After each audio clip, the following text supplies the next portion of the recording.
What does it say about me? You're just plain. Unsportsmanlike. Weekday morning starting at 6 Eastern on ESPN Radio and on ESPN2. I'm Clinton Yates, kiddos, host of the podcast ESPN Daily. Every weekday morning, I'll bring you the best sports story you'll hear all day. Today on 97.7 ESPN The Zone. This is Paul Feinbaum. That'll do it for me today. Coming up next, The Drive with Wes Neighbors and Steve Moulton on 97.7 ESPN The Zone.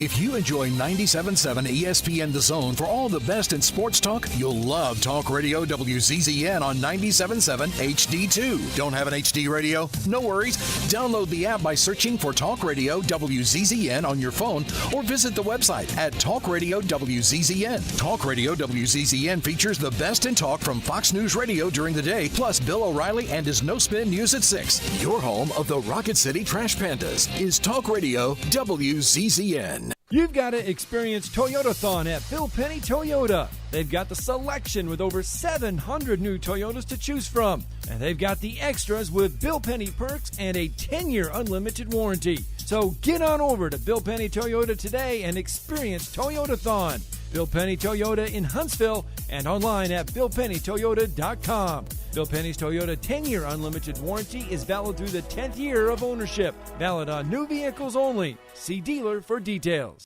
Situated downtown on Clinton Avenue, you'll find the Church Street family's take on delicious seafood and more. Sea Salt. At Sea Salt, the food speaks for itself. Fresh oysters, shrimp and lobster, and non-seafood fare. Plus a large selection of wines, regional and local beers on tap, and a full bar. Catch the downtown vibe with Sea Salt's unique outdoor city street and patio seating with a view of Jesse Andrews' mural, bringing an underwater world to life. No reservations necessary. Sea Salt, 114 Clinton Avenue.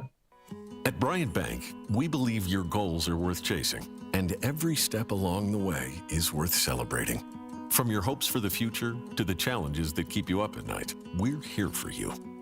Bryant Bankers put care into action to help you live legendary by stepping up when you need us most and doing what's right even when no one is watching. Come experience a local bank whose people greet you by name and treat you like family. Bryant Bank, member FDIC. Are you tired of power outages disrupting your life? It's time for a Generac standby generator from Current Electrical. Storms may rage outside, but inside your family's powered up. So why choose Current Electrical for your generator needs? 1, we offer a wide range of models to suit every budgeted energy requirement. 2, our project managers handle every step of the process: power, gas, permitting, and inspections. 3, our certified technicians install your generator with precision, ensuring peace of mind. Don't wait for the next blackout. Call 256-880-1880 or visit us online at GenSuperstore.com. You want the right specialist for your recovery. At SportsMed Orthopedic Surgery and Spine Center, we understand every body is different. Your muscles and bones are unique, as is your body. Our SportsMed specialists offer innovative treatments and minimally invasive procedures, allowing you to quickly return to the life you love. Locations in Huntsville, Madison, Athens, and Decatur, and on the web at sportsmedalabama.com. Improving performance, improving lives. Listen to Talkin' Ball with Scott Tyson and Drew DeArmond. Man, I appreciate what you guys do. I know WZZN, Union Grove, Huntsville, Alabama. 97.7 ESPN The Zone. This hour is brought to you by Woody Anderson Ford, Alabama's F-150 Superstore. Welcome to The Drive with Wes Neighbors and Steve Moulton. Call into the Neighbors Wealth Management Hotline, 256-576-4977. That's how I roll. And I'm not going to drink and drive anymore. That's 256-576-4977. Now, here's Wes and Steve. We're going to try this for 2 hours instead of 1 hour. Live here from Full Moon Barbecue. Right off the Parkway, right next to the Starbucks, right in front of the Home Depot here along North Parkway. So come on by. Love to visit and chat with you. There's plenty to visit and chat with about. Both Tennessee and LSU held their pro days today. Pull up some sound. Actually, you know what? Right out of the gate here is how many Nico questions? That would be one for Coach Josh Heupel. Here is For you Vol fans out there, here is Nico getting a question. Well, this is Coach Heupel getting a question about Nico. Where was Nico's operation today? How comfortable were you with him operating? What did you like that he did? Where would you like to see him go from one scrimmage to the next scrimmage? Yeah, he's been really good just in practices lead up to it. You know, being intentional, having conversations, making sure he's getting on the same page with the skill guys, but also with the offensive line growing and bringing energy to that group before driving during the course of it. I thought today, just the way he functioned and operated, controlled, the huddle, controlled. We went into a 4-minute situation at the end, understanding the play clock, game clock, all of that. Just functioned and operated extremely maturely today. That is Josh Heupel on the Bayou. All questions were aimed at the players heading towards the NFL draft, and probably most significantly is a certain quarterback. And by the way, there is many mock drafts out there, but the latest one from Mel Kiper, he has 4 quarterbacks. Count them, 4 quarterbacks going with the first 4 picks. And, yeah, the Heisman Trophy winner is among them. What questions have NFL teams had for you about Jaden, and what has your message been to them? It's interesting.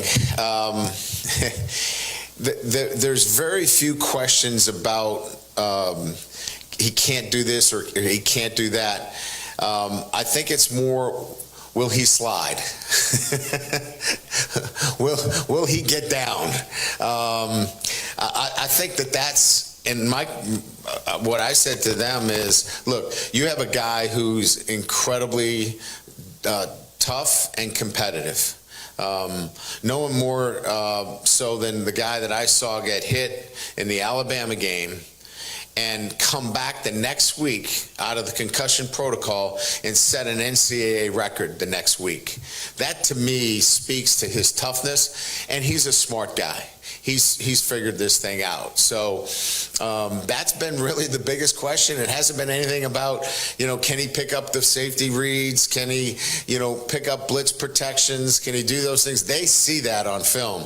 It's, Coach, will he protect himself? And I'm sure he will. That old sliding issue. How you doing, West Neighbors? Doing good.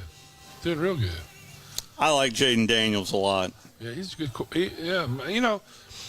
He had his coming out party against Alabama 2 years ago and played incredibly well in that game. And then the rest of the year, he was kind of up and down before that. And we've seen that in this era of transfer quarterbacks where it takes people a while to get, doing a new offense. Usually that second year. A lot of people are expecting a lot of things out of Peyton Thorne this year. It's his second go-around. Yeah, certainly not Jaden Daniels' level. No, I don't want to misconstrue that. Yeah, but Jaden Daniels made the jump before the end of the first year. Usually it's game 6, 7.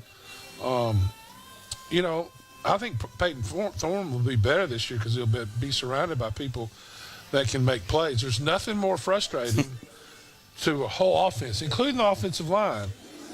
Drop passes, you can't have them. I mean, especially on third down, they get you beat.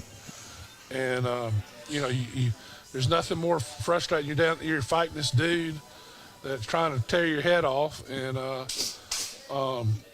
you block him and you give the quarterback time, and the play goes exactly and hits the guy in the chest, and he drops it.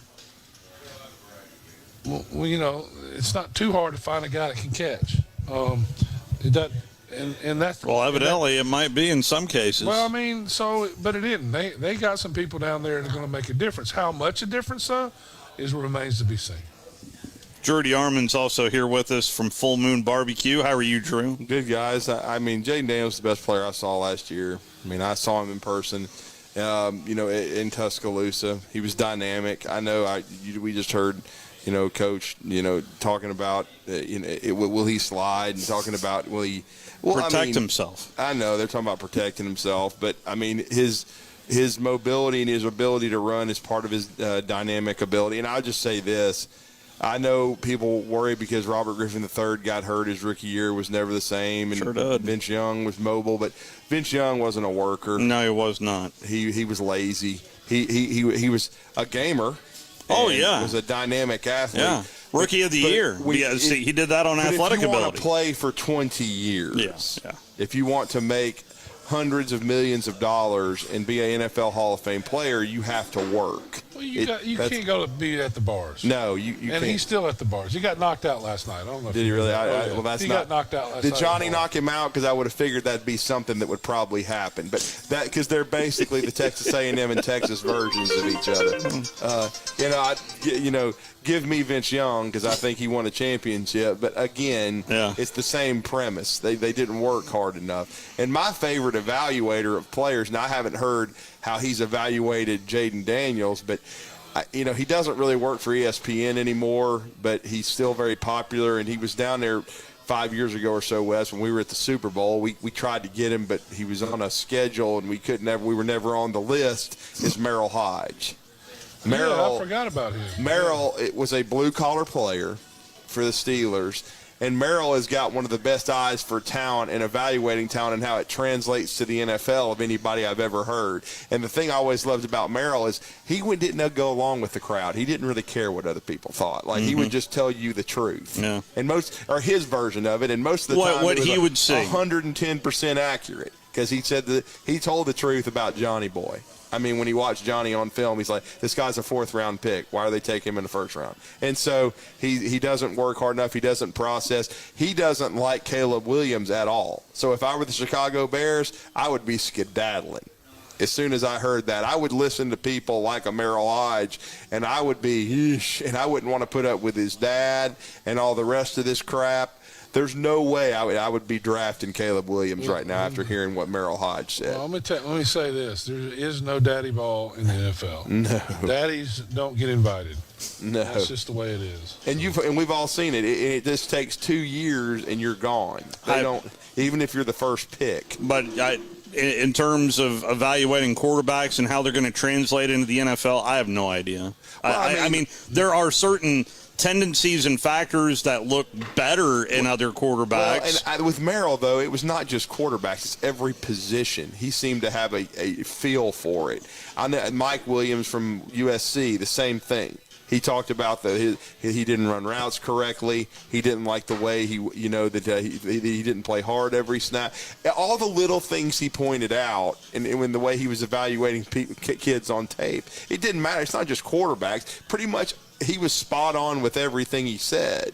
And so I don't know. That was probably Merrill's decision himself with his family and everything and wanting to be with his family and not be in football. But I don't know why, like John Lynch is running a team. I don't know why Merrill, and maybe Merrill never wanted to do that. But he would have been a guy that I would have wanted to be a general manager and be evaluating players. And again, if I saw him on TV, and I saw him on TV enough and heard his evaluations, if I were an NFL team, I would hire him as a consultant. Like, tell me what you see. And as soon as he would tell me, I would take it to heart. Like, okay, we got to take a long, because it's a huge investment too. Now, I know there's a cap now on these quarterbacks because they used to get even more obscene amounts of money. But again, I would be, and then I'll just say it, and I nicknamed him on my show, Caleb Chilane. I mean, I just am going by what I saw this past year. He reminds me of Jameis Winston. Jameis put one great year together, and then the next year, even though they were undefeated until they lost by 30 in the college football playoff semifinals, he threw 30 interceptions. Yeah, the 30-30 club. Yeah, he was not good. I mean, his team was talented enough to overcome it, but I thought Caleb Chilane, I didn't think he elevated anybody last year. Okay, they were getting their tails whipped. And so, I mean, and he's playing in a league where defense is a disease. So it's not like he was playing in the SEC. See, that's where Jaden Daniels, to me, separates himself. He was playing in the SEC, and it's what Wes just said about playing 2 years at a place in a system and getting and improving that much. To me, it reminded me of Joe Burrow. Yeah. When I watched Joe Burrow go from really good player to transcendent in 1 year. Jaden Daniels did the same thing, except for he's a better athlete than Joe Burrow. Now, I don't know if he's as good from up here, because I think that's kind of what separates Joe. Well, Joe's but we'll see. He has a feel for the game that And he's the son of a coach, which I always like. Yeah. You know. And he's bigger. Yeah.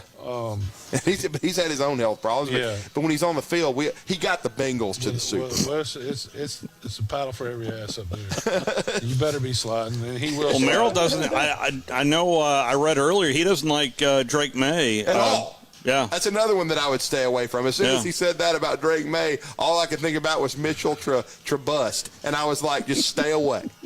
Well, I mean, Mitchell Trubisky's he still did start a playoff game for the Chicago Bears. But how many teams has he been with since? I know. I know. Listen, and then look, and I like Drake May's talent, but their team wasn't great. No. He didn't. Another thing about not elevating somebody. And so, as soon as when he said that about Caleb Tulane and Drake May, I was like, yeesh. If I were any of these teams in the top 5, I'd be like, yo. And that's why I started this whole conversation with Melman going 4 quarterbacks right out of the gate. It is just that is the one constant that I see these NFL teams just fall in love with another quarterbacks. Surprise, though, and I like him as a player a lot. I think he got better because he left Auburn because they didn't have the talent around him or the coaching. Is Bo Nix, but I've heard that they got him in the top 15. I thought he would be a second-round pick and a solid one. Yeah, Denver is seemingly circling the wagons around Bo. You know, in many ways, because again, he's the son of a coach, a really good coach. And I thought he got much, much better, as Wes mentioned, every year he was in college. I never thought when I saw him at Auburn, that's a first-round quarterback. Well, I knew he had talent. Man, he played some games where he looked like a first round. That game he played against LSU, and he willed them to a win there in Baton Rouge. What a game he played in that game. He played really good as a freshman against Alabama. He did in the Iron Bowl, in the Iron Bowl. Without him, it wouldn't have been a game. He made some really, really good plays. The kid would make good plays now. I think that the fact that his offensive line was subpar affected his play. Weapons. Yeah, a couple of times. But it wouldn't matter if he had 4 NFL receivers. If the defensive line's beating you back to your spot, there's not a lot you can do. Yeah. And that was the case. So, Bo Nix is, I think he developed into a good quarterback, and we'll see what he does in the NFL. You know, the NFL is such a weird dynamic, and I've been the worst at picking quarterbacks. But you never know. It's what quarterback goes to which system, and how they develop from there, and who you have around you. And they're talking about Bryce Young didn't have a good year last year, but he had the same problems Bo Nix had at Auburn. Yeah, he was backing up, and they were beating him back there. Yeah. So there's so much more that goes into this. If you have a running game, it helps you passing. Who's the coordinator? How much is the owner involved in what's going on? I mean, is there making them play this rookie offensive lineman that shouldn't be? The old rule was if you're a rookie, it didn't matter. If you're offensive line, you're a rookie, you didn't start. For years and years and years. Dwight Stevenson, who's considered the best center ever, didn't start for 2 or 3. He was covering kickoffs for 2 or 3 years while he was at Miami. Now they're paying him so much that you're almost forced to play him. But they're playing these kids too soon, and you see it watered down. And then what they pay and who they keep, because of the salary cap, the second string guys aren't as good as they used to be. Yeah. Because the guys that would be the second string guys, you can't pay them, so they're going. So they leave. And it's and there are more teams. You can go on and on and on and on. More players than they used to keep. It's a little watered down now once they start the injuries. So you almost have, these teams that stay healthy are the teams that end up winning it. Kansas City, if you'd have told me Kansas City would have won it at midseason, I didn't think they'd make the playoffs. Yeah, I really did. Yeah. They looked for a while like they wouldn't. Yeah, and then they win the whole thing. A lot of it came from experience, but I think they'll be better. Whether they win it or not, it'll be a different story. But I think they'll be better next year than they were this year. based on the salary cap, excuse me, and all the no, you got it right the first time, and all the different things going on. Well, I mean, a big example too is Mac Jones. He was an all rookie and a Pro Bowler when he had Josh McDaniels, and then they put the special teams coach and the defensive coordinator as his offensive coordinators after that, and it was an unmitigated Well, listen, disaster. it cost a lot of people their jobs. Yeah, including Belichick. Yeah. Exactly. Yeah. That was the worst decision I think I mean, I still flabbergasted about it. So hindsight is 20/20, but I mean, and then one of them worked at Alabama. That was Joe Judge. But I mean, it's just like, what are you doing? But Joe Judge was a special teams guy. Even with them, originally he was a special teams guy. I mean, he was a quarterback at Mississippi State. I actually spent a lot of time with Joe Judge when he was in Tuscaloosa, and what a class guy he is. Yeah, I mean, it's just, and now Mac's having to restart his career as a backup, and he may play a while as a backup because he studies, he works, and who knows, if Trevor Lawrence gets hurt, he may get a chance to play. I think Trevor Lawrence is hurt, and that's why he's there, so we'll see what happens. Yeah. So tomorrow is scrimmage number 1 in Tuscaloosa. What is the biggest question you have? Oh, I have more questions. It's going to be interesting. So what's the biggest question you have? Well, how much are they going to really hit? I mean, how is it going to be? I mean, Coach Saban's practices were, I mean, the scrimmages were, they would hit, but they didn't want anybody much on the ground. They would try to keep people from getting hurt.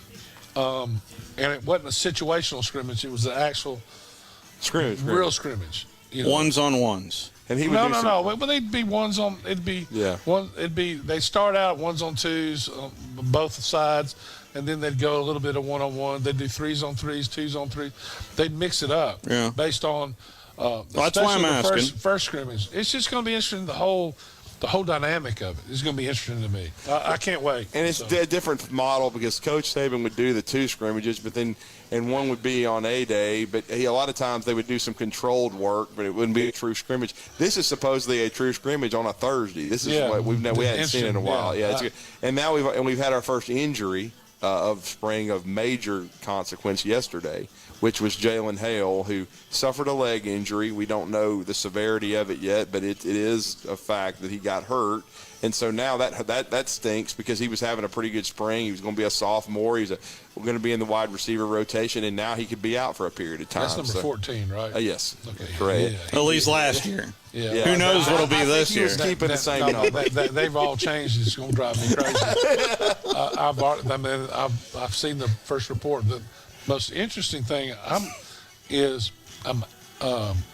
what number is Lewis? I mean, I'm only kidding because I felt like he changed his name or changed his number every other week, as well as his name. Yeah. I'm sorry, Wes. Well, I mean, so talked to Cedric today for a long time. Oh, Lord.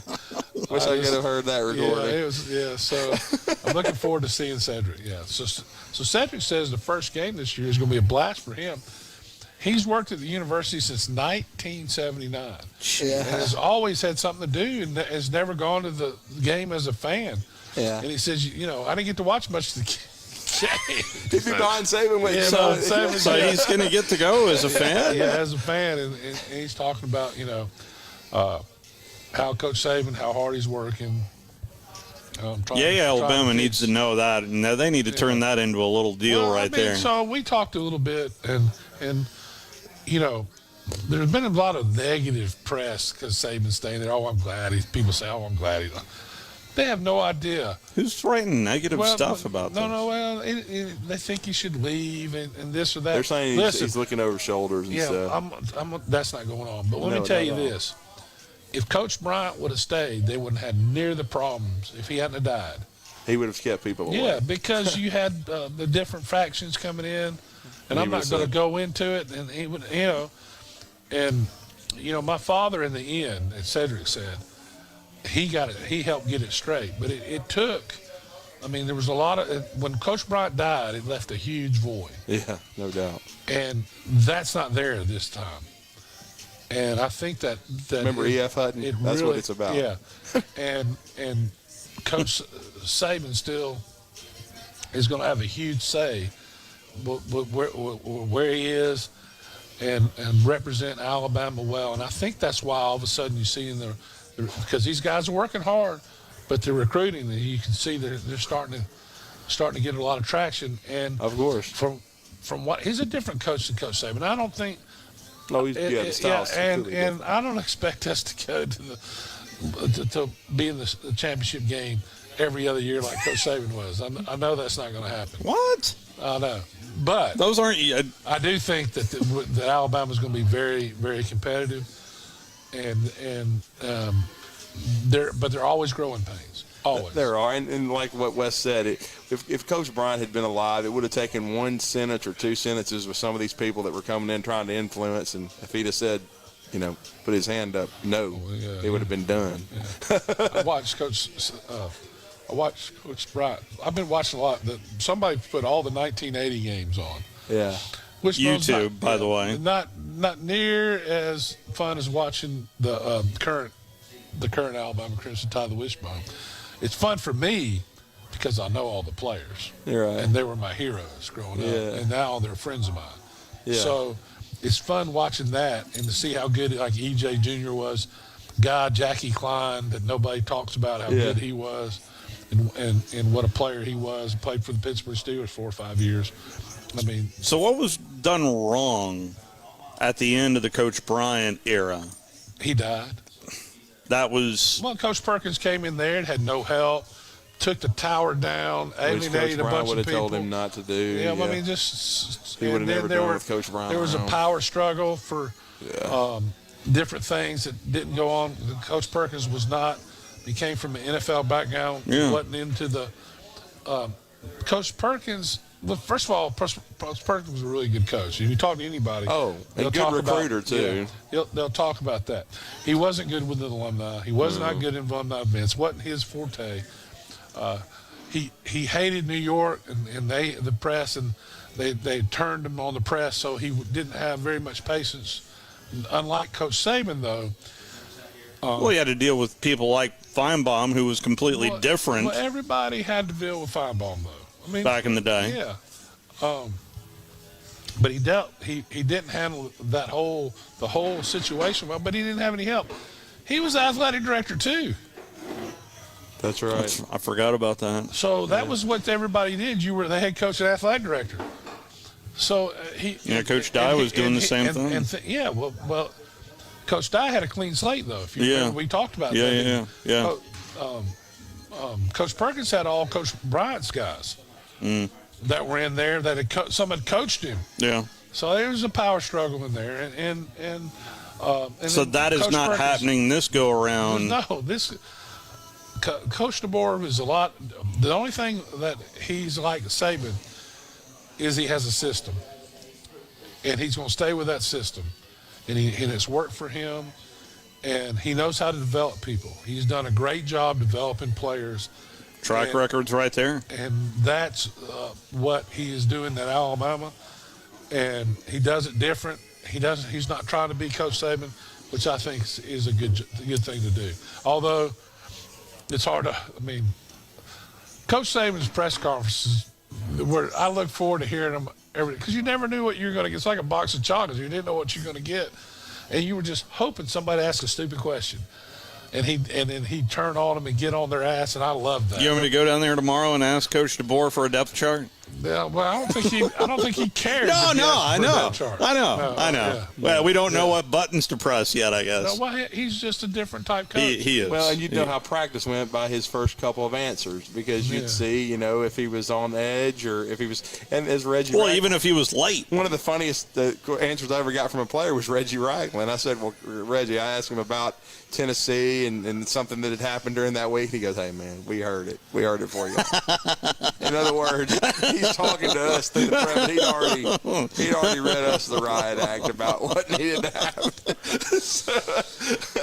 We are not going to just talk Bama. Coming up in hour number 2, Pastor D's is going to join us. After all, it's hard to believe, but Easter weekend is coming up on us. Good Friday. And on the subject of a little war eagle, yeah, I said it, on a little war eagle, the voice of the Auburn Tigers, Andy Burcham, is also going to join us in hour number 2, and we'll talk a little more Auburn athletics with the voice of the Tigers. We're live here from Full Moon Barbecue. Let's take our first time out.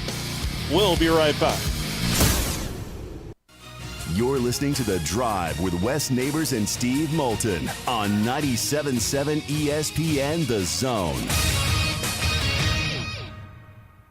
Listen to Talkin' Ball with Scott Tyson and Drew DeArmond. Y'all the best, man. Hey, just don't make sure I don't get that Moulton flag. No, sir. Not at all. Thanks, Coach. Oh, Ronnie Stapler joining us. No, Coach, you are not going to get the moron of the year plaque. Every weekday morning, wake up with Scott and Drew. It's Talkin' Ball on 97.7 The Zone. No payments for 90 days on 23 and 24 models. Financing as low as 0% and the best deals of the year on America's best-selling truck for 47 years in a row. Hi, folks. Bobby White back again for Woody Anderson Ford, and I'm here to tell you it's Truck Month. The best deals on F-150, Explorer, Bronco, Edge, Bronco Sport, and Escape. During Truck Month, get financing as low as 1.9% for up to 72 months on 2023 F-150 Crew Cabs, and lease payments as low as $375 a month. That's a 36-month lease with $62.82 due at signing, 0 security deposit, just tax tag title, and your good credit. Offer ends 4/2/24. Call 539-9441 for complete details. At Woody Anderson Ford, we have over 40 Bronco Sports and nearly 50 Explorers and about a dozen full-size Broncos, all with great sales incentives and no payment for 90 days. Truck Month only happens once a year. Woody Anderson Ford, hope to see you soon. Hey folks, Bob Baumhauer here. We're extremely proud that Baumhauer's Victory Grill has been serving Alabama for 43 legendary years. Our motto is legendary fun, legendary food, and we strive to make every dining experience a special one for all of our guests. Our menu features delicious, always fresh and scratch-made in-house recipes. And of course, our award-winning wings and sauces. And don't forget, our happy hour and halftime daily specials cannot be beat. Baumhauer's Victory Grill, legendary fun, legendary food.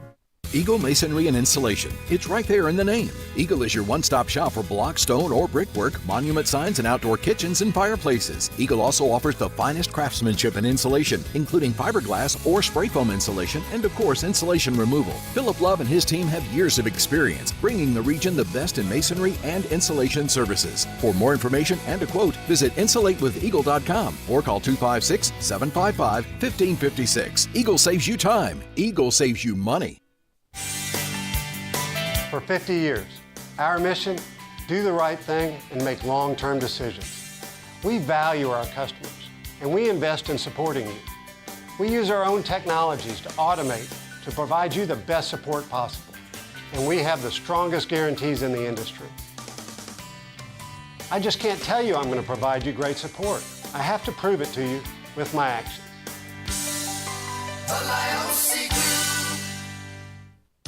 Last minute shopping? Ulta Beauty has everything I need for everyone on my list. Ready to gift fragrance kits from YSL and Valentino, and the hottest gift sets from MAC, Tarte, and Lancome. Plus, everyone loves an Ulta Beauty gift card. Shop last minute gifts that will bring joy to everyone on your list. Hurry in store or place your online pickup order today. Ulta Beauty, the possibilities are beautiful. When I chose a garage door company, I did my homework. I needed Precision Overhead Garage Door Service. They have a 5-star Google rating. I checked their reviews and liked what their customers had to say. Precision Overhead Garage Door has lifetime warranty packages. Same-day service if I call before 2 p.m. If they can't make it the same day, my service call fee the next day is waived. They did a 25-point safety inspection on the door and operator. Now that's peace of mind. Residential, commercial, and gate services. Precision Overhead Garage Door Service. Call 256-400-4500. This segment of The Drive is brought to you by Woody Anderson Ford, located online at WoodyAndersonFord.com with 2 locations, Hughes Road in Madison and Jordan Lane in Huntsville.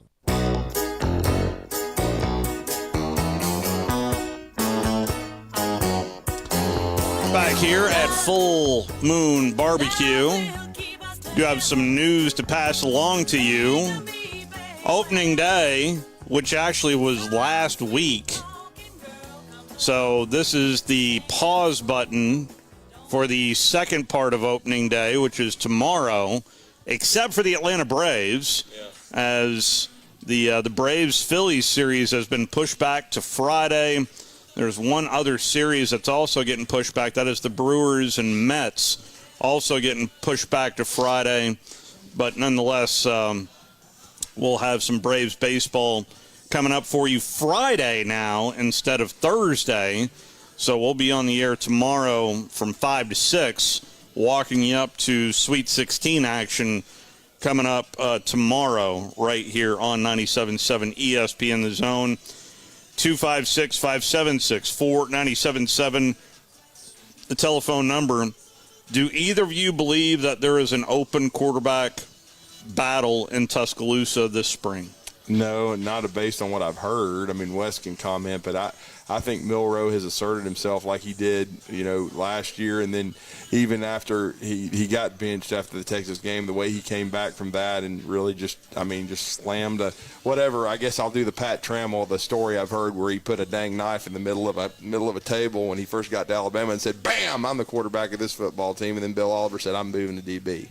So that's pretty much, because there was like. Does that say more about Ty Simpson or? Well, I just think it's the work ethic of Milroe, knowing that he's not guaranteed anything, but I think also taking to this new coaching staff, understanding that they can get him where he wants to go, and he has experience, and there's no price for it. There is no price for being out there playing. It's very important. I mean, Ty Simpson has only played in one game where it mattered.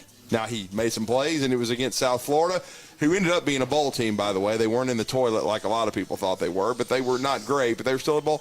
But Milroe won an SEC championship. This is a dude that almost maybe he'll hang on to the ball crossing the goal line now, too. He did enough. He's got skins on the wall. Nobody else has skins. They brought in Austin Mack, but he's 17. He's going to be 18 in June. He's still very young. So this is a dude that's experienced, and if the stories are true and he's going in at 4 or 5 a.m. and beating the coaches there and working, what can you say? I mean, he's putting in the time. So I'm anxious to see his development. Four good quarterbacks. So Lonergan, Simpson, Milroe, and Austin Mack. They have four really good quarterbacks that all of them can play. Who cares about Julian saying he can go be a Buckeye? They don't need him. Well, I mean, I'm not worried about who's not there. Exactly. That's exactly how you ought to be. Well, you just mentioned his name. I don't know why you mentioned his name.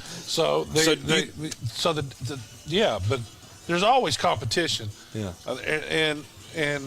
But it would take a lot, like an injury or something like that, for him not to start the first game. Oh, yeah, I totally completely agree with that. But it's not impossible. Now we have to wonder, though, if he will be sitting with Cedric at the first game. That will be something you could write a book about. If Wes Neighbors is sitting with Cedric as a fan. Johnny on a cell starts us off on the Neighbors Wealth Management Hotline. How are you, Johnny? Good afternoon, guys. Good afternoon, Johnny. Real quick. I mean, when DeBoer was hired, everybody was calling him Harsin 2.0. And obviously, I mean, I think he's put all of that to rest with his first getting Williams, and now looks like every other day we see a 4-star lining up, joining the team or and I think that, everybody wants to see the death of Bama.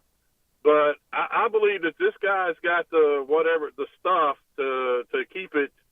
Yeah, I'm not saying we're going to the championship every other year, but he's certainly got the ability. I mean, he's 2-0 against Sarkisian, 3-0 against Lanning, and when Kirby brings his little puppies to town, I think he's going to be 1-0 against Kirby. And when he goes 1-0 against Kirby, I think the rest of the world's going to have to shut up and pay attention, and they're going to all say, "Well, we wanted Bama to be dead." But they ain't dead. Yeah, I never really bought into the Harsin 2.0 thing. Not at all. All you had to do is take a look at his resume, and it is completely different. Or watch his team play on the field. They played for the national championship, for crying out loud, and he outcoached a lot of guys that were considered elite and were in the playoff for 2 years. I mean, he took over a 4-8 program that was in the crapper. That was a one-score game in the fourth quarter before Michigan. He went 25-3 in 2 years. I mean, you can't. I mean, look, if you were going to replace Nick Saban, it's kind of like what we've been talking about on the show this week about John Calipari. To me, there was only two people and maybe three with Scott Drew that you could say, okay, Kentucky hired this person. They could do as much or more than John Calipari and match up with his resume. And that's Scott Drew, and then there's two guys that are out of coaching. No matter what Jeff says, Jay Wright's done something. Okay. Yeah. And then Billy the Kid, Billy Donovan, who's in the NBA. He won 2 at Florida. That's the only 3 people, in my opinion, that you can rightfully say. I know some people talked about Bruce Pearl, but he's only been to 1 Final Four. Okay. He doesn't have. He's done a great job at Auburn, but he doesn't have the resume that John Calipari has. These other 3 guys do. With Nick Saban, there's really, I guess you could say Dabo, because Dabo had won 2, but you also have to understand timing and circumstances of searches.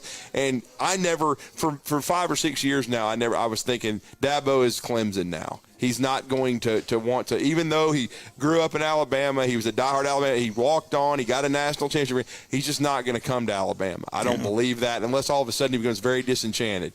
And again, and he's also hasn't embraced the new era, era of college football in this transfer portal and this NIL. So he just didn't fit. Okay, so you're thinking he's entrenched at Clemson. So the only other person that's won a national championship is Mac Brown, and these other coaches have retired. Jimbo's available. So But anyway, he can clean his bathroom. You said national championship. But I'm just talking about I know. In resume and coach. There's really only one guy, and it would have been Kalen DeBoer. I mean, because really even Sark has been up and down in his head coaching career. But when you look at Kalen DeBoer and his resume and wherever he's been, it has been nothing but winning. And that's why I respect Greg Burns so much. And that's another difference. Wes made a great point about Ray Perkins having to wear all these hats when he took over for Coach Bryant. Greg Byrne is the best modern-day athletic director Alabama's ever had, because if you look at all he's had to go through since he's been there in 7 years, he's had to replace the big 3, and he's had to do one twice in baseball, and every search has been clean. Now, the only pushback I'd give you is what Mal Moore did.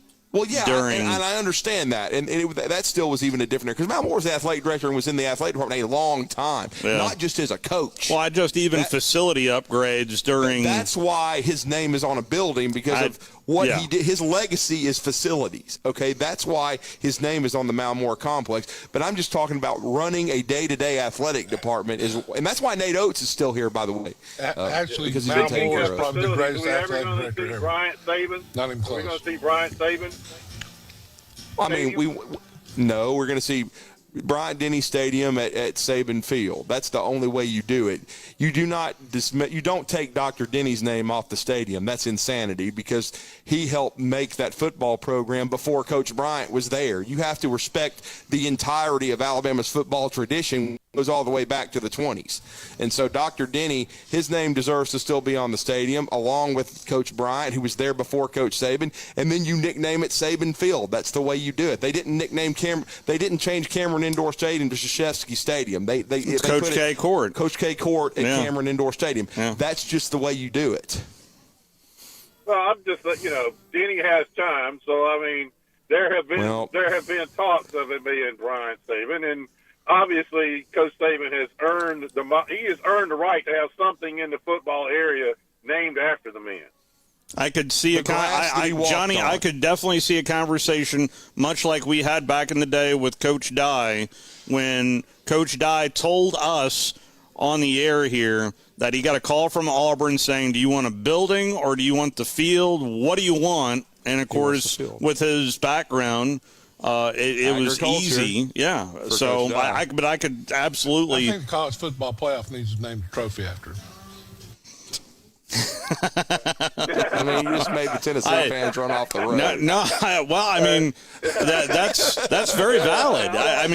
The Super Bowl trophy was called the Super Bowl trophy before it became the Vince Lombardi. So, I mean, I've got no problem with that. I don't think there should be too much pushback on that whatsoever, of the kind of stamp that he had on college football. He'll have more than one thing named after him, but at Alabama... Started then. But, I mean... From here on, it's called the Nicky. So, just moving on. You can argue the 3 most important people in the history of Alabama football are Dr. Denny, because of the importance that he placed upon it, and then Coach Bryant for coming back and fixing the program and taking it to new heights that had never been seen. And now what Nick Saban has done, which had never been seen, it just makes sense to the grass that he walked on to name it after him. And then everybody is covered. You don't disrespect anybody in the process, because to me, that's not treating Dr. Denny with the respect he deserves. Coach Bryant walked on water. He didn't walk on grass. Yeah. We all know that. And they can still name a street after him, too. I mean, they've got Paul Bryant Drive at Bryant Denny Stadium, for crying out loud. And don't forget the street that his wife will get named after her, too. So how about defensively? How much is this defense going to look different, you think? I mean, there'll be some similarities and some differences. There's some. It's a 4-2-5, but there's a lot of the same principles. I'll let Wes talk about that. So it's really, Coach Saban tried to run an even man front 3 times last year. How many times we did? Well, we started out, we thought we could do this, and then we went back to a 4-man front. Even front, remember? Yeah. We tried odd. Yeah. That's a 3-5-man front. Mm-hmm. But we had to go back to even. That's what they're going to run, is even. Okay? That's going to be their base. But everybody's multiple now. You change. Depends on what the team does. You have to. The offenses are so multiple. I want to go back to something, though. I think Harsin was not a bad football coach. He was the wrong pick for the wrong time for Auburn. You remember before the quarterback got hurt against Mississippi State, they were winning the Mississippi State game. If they win that game, they're playing every game for they were in the running. They never won another game after that in the SEC. But a lot of that had to do with the Auburn. But no, everybody was not pulling in the same direction. It doesn't matter what other people thought would happen if they're Harsin 2.0 and all this other stuff. The people that mattered never thought that. They're all pulling in the same direction. They're all trying to help. You certainly saw how hard the team played for them. And now you have Auburn. They're all pulling in the same direction. Right now, anyway. Yes, they are. Yeah. So an important year for Hugh Freeze. That has to happen. There's no comparison for coaches and where they came from and all. It's how they're working and how their alumni are trying to help them or hurt them. Because when they start pulling in the different directions, it's ugly. They can get ugly early. And that's what they've been talking about with Calipari, with a lot of the Kentucky folk. But we'll see. I mean, winning cures a lot of it.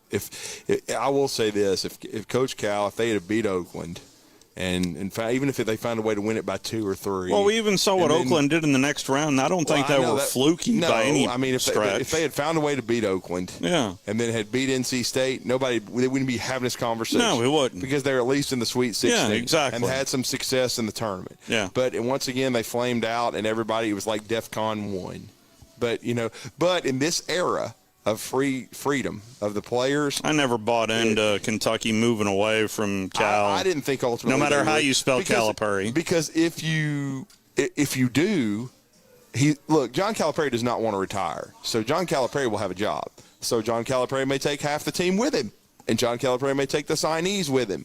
And then where are you at? I know it's Kentucky, and you're eventually going to recover because it means too much. But you're going to go through maybe a year or two of a real big. Remember, even Rick Pitino. Now that was a probation situation. It was. But you took some whackings. The only thing I will say on for a couple of years before Calipari, you got it rolling. Tell me a situation where it ended well for him. Well, I mean, it hasn't. It hasn't. Not in the NBA, not at UMass, not at Memphis. No, it hasn't. But again, I just think overall. And I'm not saying he's not going to bounce back and maybe have another Final Four run. It's not his fault. I don't blame him for signing a contract right, a $33 million buyout. Kentucky gave him the contract. Yeah,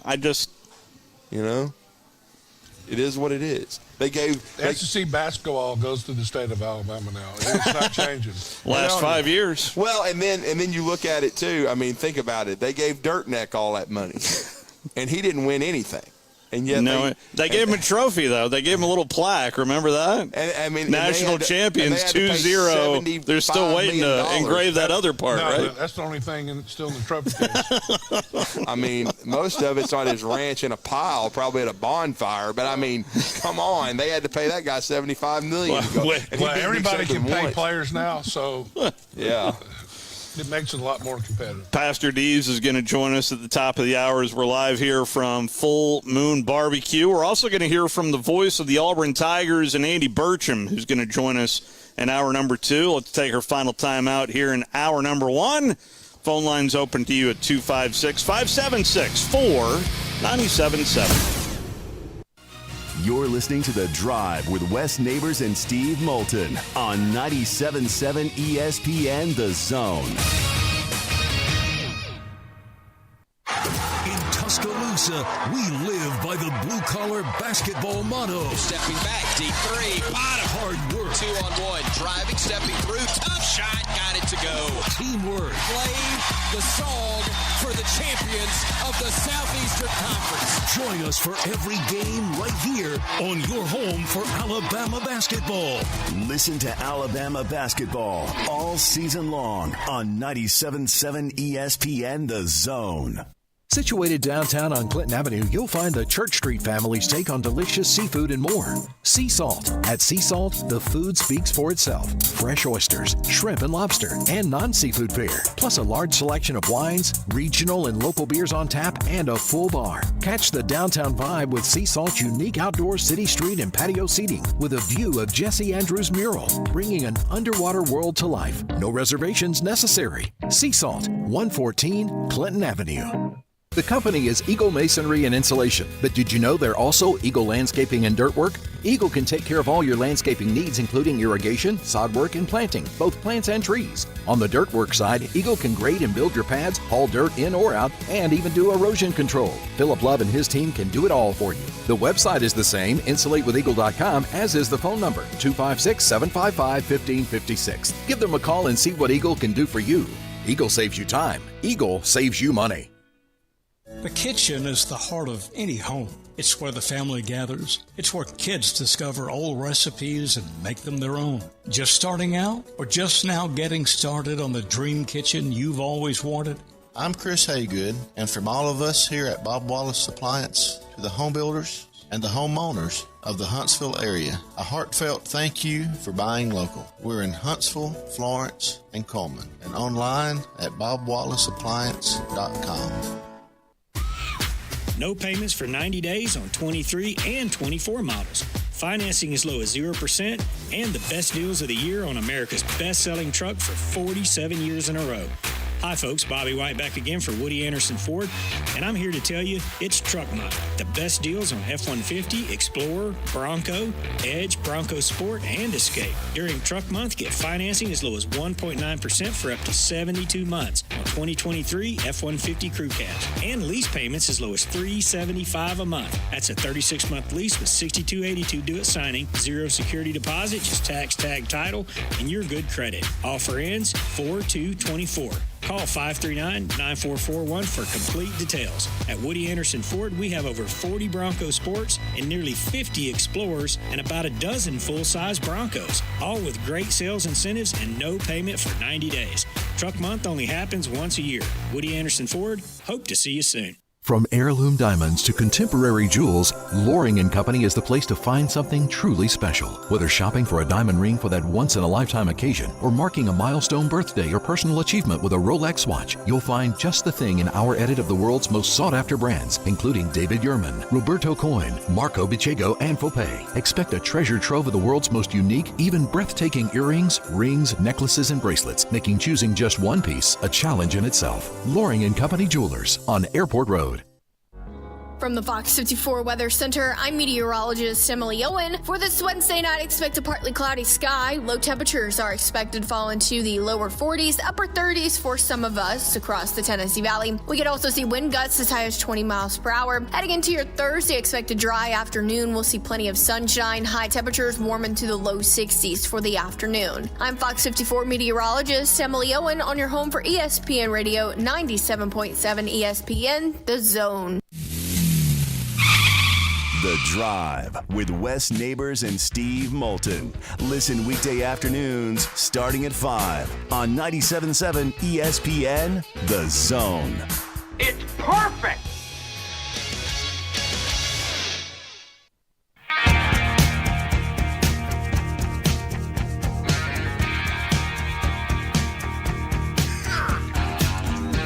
Certainly a lot of talk on scrimmage number 1 coming up tomorrow down in Tuscaloosa, but we are also right on the heels of the Sweet 16 tipping up tomorrow. In fact, your home for the NCAA Division I men's basketball tournament is 97.7 ESPN Zone. A big thank you to Huntsville Hospital Sports Center and TOC for being our presenting sponsor. The rundown for games that will tip it up tomorrow, if I can bring it up for you, that'll be start out with Clemson and Arizona. That will tip at 6:09 Central Time. That'll be followed by San Diego State and UConn. And then later on, the other games will feature Alabama and North Carolina, as well as Illinois and Iowa State. Those are your games that come up tomorrow. Then Friday is NC State, Marquette, Gonzaga, Purdue, Duke and Houston, and Creighton and Tennessee is the late game on Friday. And you'll hear every single buzzer beater, tip, and free throw right here on 97.7 ESPN The Zone. So Alabama, North Carolina comes up tomorrow. I know we talked a little bit about this matchup yesterday, but did not talk about it with Drew DeArmond. What do you think about this matchup, Drew? I mean, it'll be probably as tough a game as Alabama's had all year, especially with Latrell Wright's the unknown factor. You know, there was just some – Nate Oates spoke – he's going to speak short, he's supposed to have a press conference around right now, but he did speak a little bit earlier in the day and said that, his availability is unknown right now. It'll probably be determined by the trainers and the doctors tomorrow, but there's also been some pictures released of a workout today and an open practice. He wasn't seen at the start of said open practice, but there's been some photos released by the university with him working out on the floor. So there is a chance. Now, I've already been asked today by 2 or 3 people, do you think he'll play? The term I used was, my gut would tell me doubtful, just because it's so touch and go with head injuries. Yeah. And I would just say doubtful and be pleasantly surprised if he does. And then how many minutes he can play, that's unknown. You're right. Nate Oates just got through talking. Yeah, he was supposed to meet the press, and so we'll see. He's very important to him. If he can play, I think it increases their chances exponentially. But if not, they've won games without him. They're going to need Diabate to continue what he's doing. They're going to need more out of Jaron Stevenson. They're going to need more out of Grant Nelson, because if you had told me Alabama's going to the Sweet 16, Grant Nelson's going to make 1 field goal in 2 games and score 6 points, I would give you the Coach Valavicious. A dead man could give me that. So you need more production than that. He's got to step up and play like an SEC caliber player, which he's done. Yeah. I mean, he is a good player, yeah, but he just did not get it going in the first 2 rounds. So he in the round of 64, the round of 32. If you're going to beat North Carolina, a team that's old, I saw a comparison today that was interesting. The average age of the Oklahoma City Thunder, who are having an amazing year, is like 22.6 years old, yeah, and the average age of the starting 5 of North Carolina is 22.2. Yeah. So they're old. Yeah. Okay, and they're balanced, and they have better chemistry than they had a year ago when Alabama beat them in double overtime or whatever. And they're better defensively. That was Bediako's coming out party. It was. But let me say this: I think Grant Nelson's hurt. It was my feeling that his feelings certainly are. Yesterday, that he was limping. I know. So the other thing is, I think Nate Oates yesterday thought, when he was talking, you could kind of hear that he thought that Wrightsville was going to play yesterday. Now, whether that could, as you said, head injuries, you never know. You just never know. Yeah, so because I would have never thought after he got hurt the first time he'd be out 2 whole weeks. But you just don't know. There's something else going on. I mean, he didn't get hit in the head. I didn't see him get hit in the head. What happened, like, he didn't when he fell back, Wes, and, he was trying to when Mo, Larry, and Curley called the foul after he was trying to just defend the three, he fell back, but he didn't fall back and hit his head, because that would have been your first thought. He fell back and hit his head on a chair or something. What happened is the guy, and it was not intentional, the player hit him in the side of the head with his elbow as the player was going down after not getting touched and the official calling it. So basically, but again, that's how it was.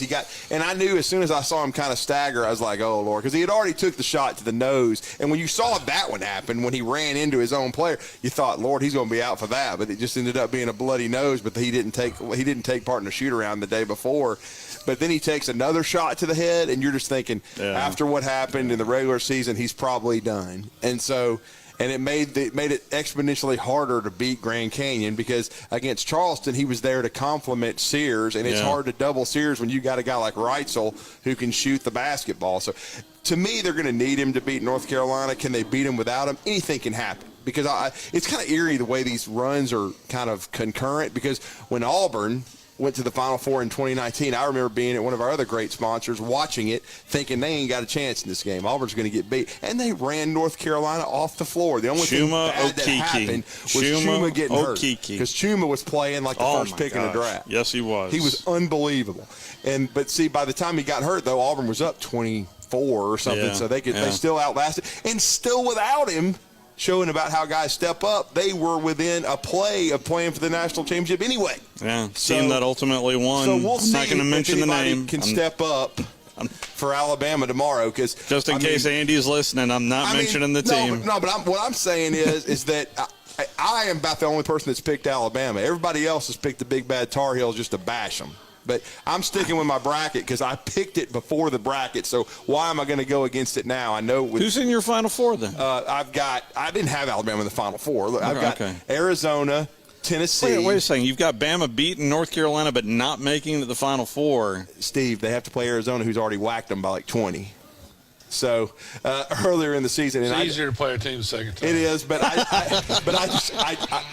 don't like the matchup, because Arizona's big, they're physical, and they can really score. They can run with Alabama. So Arizona, UConn. Yeah, I've got Arizona, UConn, Tennessee, and Houston, and I've got Houston cutting the nets down over UConn.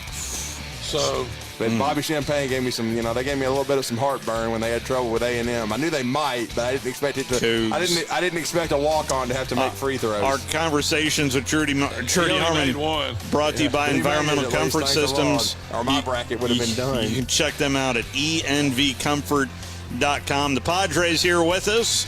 We'll talk a little Auburn as well as Easter is coming up this weekend. That's coming up next year live from Full Moon Barbecue.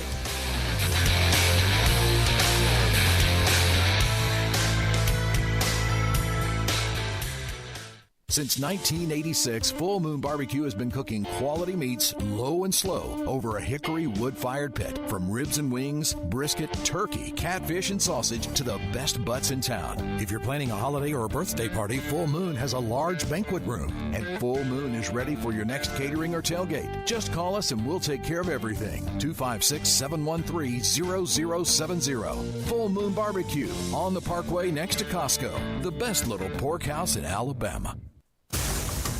It's a beautiful day for a ball game. Here it comes, and there it goes. Fly ball, deep left field, way back. This one is up. This one is gone. Grab your peanuts and Cracker Jacks and get ready to cheer on the Tide. Called third strike, a slider lower inside corner. The Tide plays here all season long. Here's a spin. Here's Bowman's throw home. The slide, and he's safe. On your home for Alabama baseball, the Crimson Tide Sports Network from Learfield. WZZN, Union Grove, Huntsville, Alabama. 97.7 ESPN, The Zone. This is Sports Center.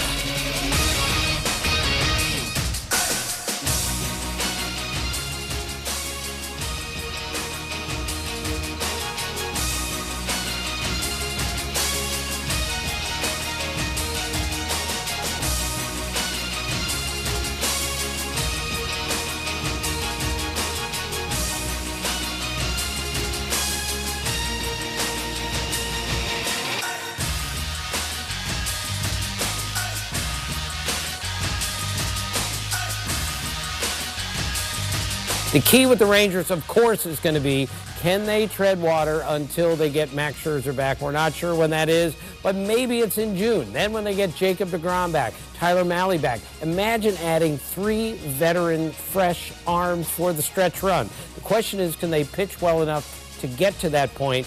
But I say they're going to score so many runs, they're going to pound their way through, and they're going to the playoffs again.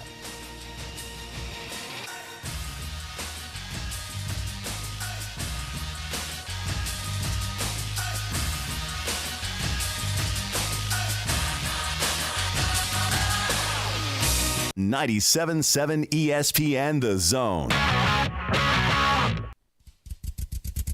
Welcome to The Drive with Wes Neighbors and Steve Moulton. Call into the Neighbors Wealth Management Hotline, 256-576-4977. That's how I roll. And I'm not going to drink and drive anymore. That's 256-576-4977. Now, here's Wes and Steve. Well, that update was just, I don't know what more information you need other than that from the worldwide leader. You know, someone used to explain to me that, the old joke, doing brain surgery with a butter knife. Yeah. I don't know what's going on there, but, even the big boys make mistakes, so I'm and since the good Padres there, let's extend a little grace. That's right. Back here at Full Moon Barbecue, Drew DeArmond's still hanging out with us as well. We'll hear from Andy Burcham. I was getting the Drew DeArmond update. Yeah. So I wasn't listening. What happened on the Sports Center? Music. That would have been music happening over. We got a lot of the Sports Center bed. How are you, Padre? I'm just great, guys. It's always good to be with you. And thank you for the invitation, and absolutely happy Easter to you. It's March and it's Easter. How about that? Really, Pastor, Easter is such a huge part of the fabric of America. I can't remember the last time it was in March. Can you remember it, sir? Hardly ever. Really, it's very, very, very early. Yeah. But hey, it always comes around, and here it is, and. As I've said before, for church, it's the Super Bowl. It is. Absolutely. Yeah. So what's the over-under on how many times Drew's going to apologize to you for what he says before the day's over? It's at 16 It's 6.2. That's right. He said sorry, Padres, 7 times so far at least. Yeah. I tell you, I love to listen to Drew. God, as soft as church music, and then he'll turn around and say, "But I like church." But I like church. That's great. But anyway, I really appreciate him and his brilliance, and it's just amazing what he does. Thank y'all for having me on. Thank you for. It wouldn't be Easter for us unless you were on. Well, we're glad to be here, and look forward to a great Sunday this coming Sunday. And of course, we're always here. Hey, if you're out there and you don't have a church home already, and you'd like to come to Easter, come join us at Cross Point. We're smack dab across the street from the YMCA in Madison, and we'll be at 8 o'clock and 9:30 and 11. And so it'll be a big day. But it's not just a big day just to have a big day. It is the most important day in the world. Here's the one man in the history of the world that walked on water and rose from the dead. And that's why he's Lord. And we believe that, and we trust that, and we want everybody that can hear the good news to make sure that they honor the Lord on that day. That's a good thing for all of us to do. So again, if you don't have a church home, please do come see us, and we look forward to. Because at the end of the day, it's kind of like you never know what's going to happen. I don't mean to be dramatic. You don't. But you look at the thing that happened at Baltimore Harbor. I don't even know what that's all about, but it's an incredible. You just never know. And I had a coach. in Coach Frank Young down at Auburn when I was down there, and in our drills, he'd always just lean over and he'd always go, "Be ready, be ready, be ready, be ready, be ready." That's what he would just, "Be ready, be ready." But you know what? There's a lot of truth in that. Be ready. And so we look forward to honoring our Lord and Savior Jesus Christ. And thank you guys for giving us that opportunity. We appreciate it. Pastor, it's always we get quite a bit believe it or not, out of you being on here, and we appreciate you as well. And it's but in terms of, there's no doubt in the message coming up on Sunday, but what kind of, can you give us a little preview? Yeah, so what has your wife said you have to talk about this evening? She just said be short. No, I'm just kidding. We have a wonderful opportunity. I've got another great pastor, Joel Carwile, who's also with me, and he's a tremendous preacher. And we'll split the services. But at the end of the 11 o'clock service, not that it's anything unusual, but we're going to have a wonderful Easter egg hunt for all the children. And and we always want to make sure that we always want to teach the seriousness of the gospel, but also understand that kids are kids, and that's a sweet, sweet time in their life. And I used to love to hunt Easter eggs also when I was a little one. But that'll be a great time. It's a great family day. It's a great opportunity, and I've had people meet each other on that day, and I've seen lives change on that day because, it's the one thing about it, for whatever reason, if a person's just not used to going to church at all, the one day they will is Easter Sunday. And so you never know what can happen on that day. But we're there, the gospel basically is this, God so loved the world that he gave his only begotten Son, that whosoever would believe in him would never perish but have everlasting life. I mean, my goodness. And the wonderful thing is the Bible also says that as many as received him, meaning received Jesus Christ, as many as received him, to them he gave the privilege of being called the child of God. And, the fact of the truth is life is short, death is certain, and all of us will stand before the Lord one day. And, I just want to make sure, we want to make sure that as many people as possible can go on and be with the Lord in heaven and enjoy him forever, because that's what he'd like to see happen to us. I mean, he loved us so much that Christ, who we all know those stories, the Garden of Gethsemane, when he bowed his head before the Lord and his Father and said, Father, is there any other way than this total crucifixion I'm going to go through? If there's any other way, let this cup pass from me. Nevertheless, not my will, but yours be done. And my goodness, for the Father to allow his Son to go through that, to pay for the sins of the world. And people either believe that or they don't. Yeah. That's just the way it is. You either believe it or you don't. But we invite people of faith that want to express their faith and to honor the Lord to come on out. We just love to have you. 8 o'clock? 8 o'clock, 9:30, and 11. And then the Easter egg, a Christmas card party. No, an Easter egg hunt after the last service. Yeah, that'll be great. Gotcha. We do know the ties to Auburn with you, sir. Absolutely. And I thought it'd be fun to talk a little Auburn with the voice of the Auburn Tigers, Andy Burcham. So let's go ahead and take an early timeout right here. We'll talk to Andy Burcham coming up next as we're live here from Full Moon Barbecue. We'll be right back. Log on today, 977ESPN.com. You're listening to The Drive with Wes Neighbors and Steve Moulton on 97.7 ESPN The Zone.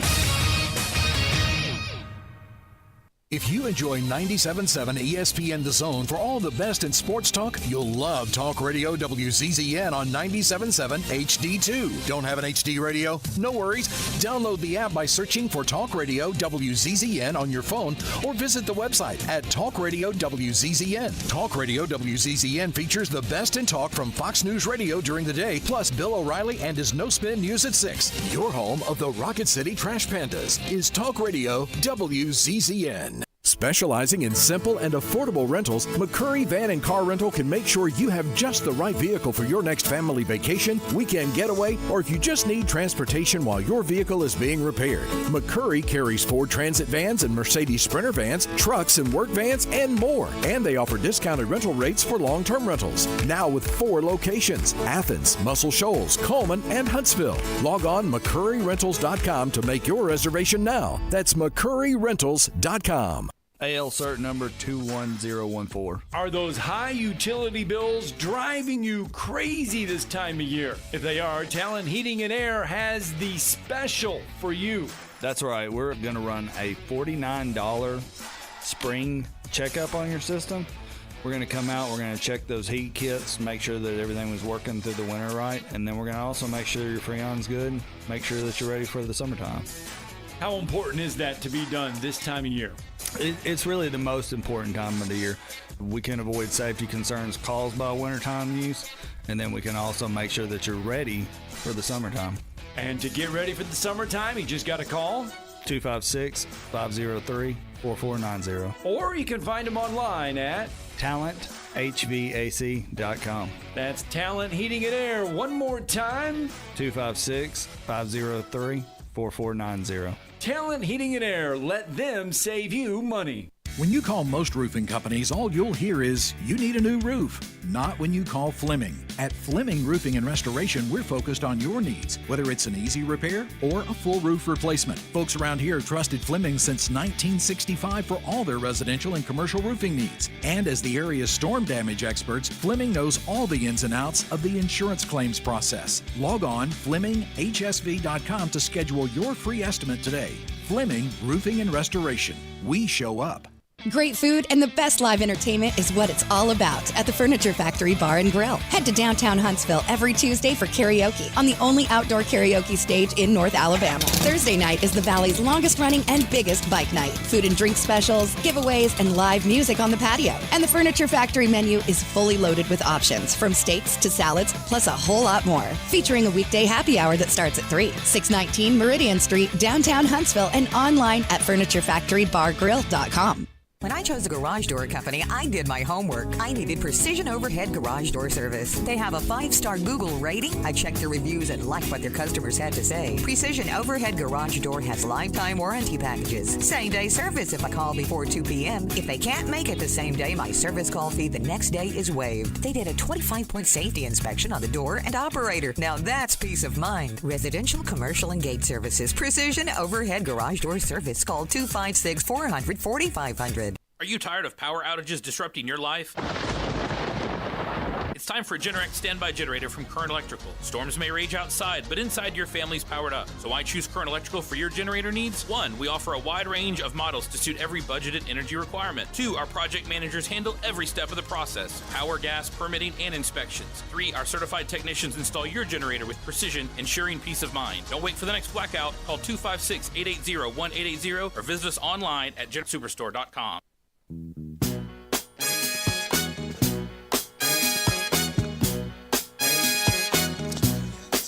Back here at Full Moon Barbecue, West Neighbors, Jordy Arman and Pastor D's here with us to help get ready for Easter as well. But with those Auburn ties, made me want to reach out to the voice of the Auburn Tigers. That is Andy Burcham, who's kind enough to join us. How are you, Andy? Steve, Pastor, I'm doing very, very well. Thank you. Looking forward to a big weekend here in College Station, Texas. Wes, I'm sorry. Let me say hello to you as well. I don't want to leave anyone out. I guess in this case, it's good to leave me last. Well, please, Andy, and also just let me just say this: as an Auburn fan, love your delivery, love listening to you, enjoy it so much. Thanks for doing a great job.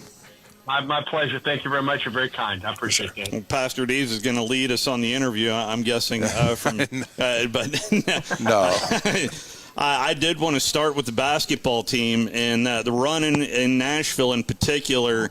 It really felt like that team was humming heading into the tournament, Andy. We felt the same way. The 3 games that Auburn had against South Carolina, Mississippi State, and then Florida in the championship game, and the incredible atmosphere at Bridgestone Arena for that Sunday championship game. I'll never forget it. It was remarkable to play a small part in that. And then, you find out just a couple hours later that Auburn is a 4 seed. Going to Spokane wasn't a shock. I mean, that had been hinted for a long, long time. And Auburn had played close to home the 2 previous years in Greenville, South Carolina, and then, of course, in Birmingham last year. So heading to Spokane, a long, long way to go, but accompanied both Alabama and UAB, and, of course, Sanford went to Salt Lake City. So everybody from the state of Alabama went west. And then you get a really good Yale ball club, and it was an odd day for Auburn. And it starts 3 minutes in with Chad Baker-Mazara getting ejected from the game, and it just, and yet Auburn, led at halftime, led by 10 with just over 7 minutes to go, and couldn't hold on. And a season that had been so very fun to be around those guys, and a season that, featured 13 wins in the SEC and 27 wins overall, and an SEC tournament championship comes to a grinding halt in the first round of the NCAA tournament. I can't help but want to bring up Chaney Johnson, and I had the privilege of calling his games a couple of years here at UAH. What was your impressions of Chaney year 1 at Auburn? I thought it was a year of improvement for Chaney. I think it was an adjustment for Chaney. I think it was an adjustment from a physical standpoint. And I don't mean that he didn't have the physical ability. It's just how physical the game is at the D1 level, and specifically in the Southeastern Conference. And I thought Chaney got better as the year went along. And one of his best games of the season came at Georgia with Jalen Williams out with an injured knee. That came after the loss to Kentucky, Auburn's only home loss of the season. And Auburn went to Georgia, which is very tough for the Tigers to play, and did not have Jalen. He was on the trip but not dressed out for the game. That was Chad Baker-Mazara's first start for Auburn, and it was Chaney's first start since the exhibition game. And I thought he was terrific in that game. I thought he just stepped up and continued to do so when Jalen came back to the roster. And I can't wait to see what next year holds for Chaney Johnson. He is a great athlete, great kid as well, if you can call him a kid. Enjoyed being around him, and look forward to his development as he gets ready for another year with Bruce Pearl's team. And Andy, this is Drew Dion. I just want to say this to you. This will be my only comment about because of what I've said about him publicly on my show, and watching him and getting a chance to be around him the last 2 years for Media Day in Birmingham. I'll just say I've been watching Auburn basketball a long time, just like Alabama. I grew up in this state. Jalen Williams is my favorite Auburn basketball player just because he's a winner. He's such a class kid. Even in losses, he'll shake everybody's hand. He is a special young man. I don't know what he's going to do after. I'm sure he'll get to play some professional basketball, but what he's going to do for a living. But that kid's a class act, and I enjoyed watching him develop in his 5 years at Auburn. His 5 years at Auburn are my 5 years calling Auburn baseball or Auburn basketball. So it's the 5 years that I've had. He's also my wife's favorite player, Drew. So you and she have something in common.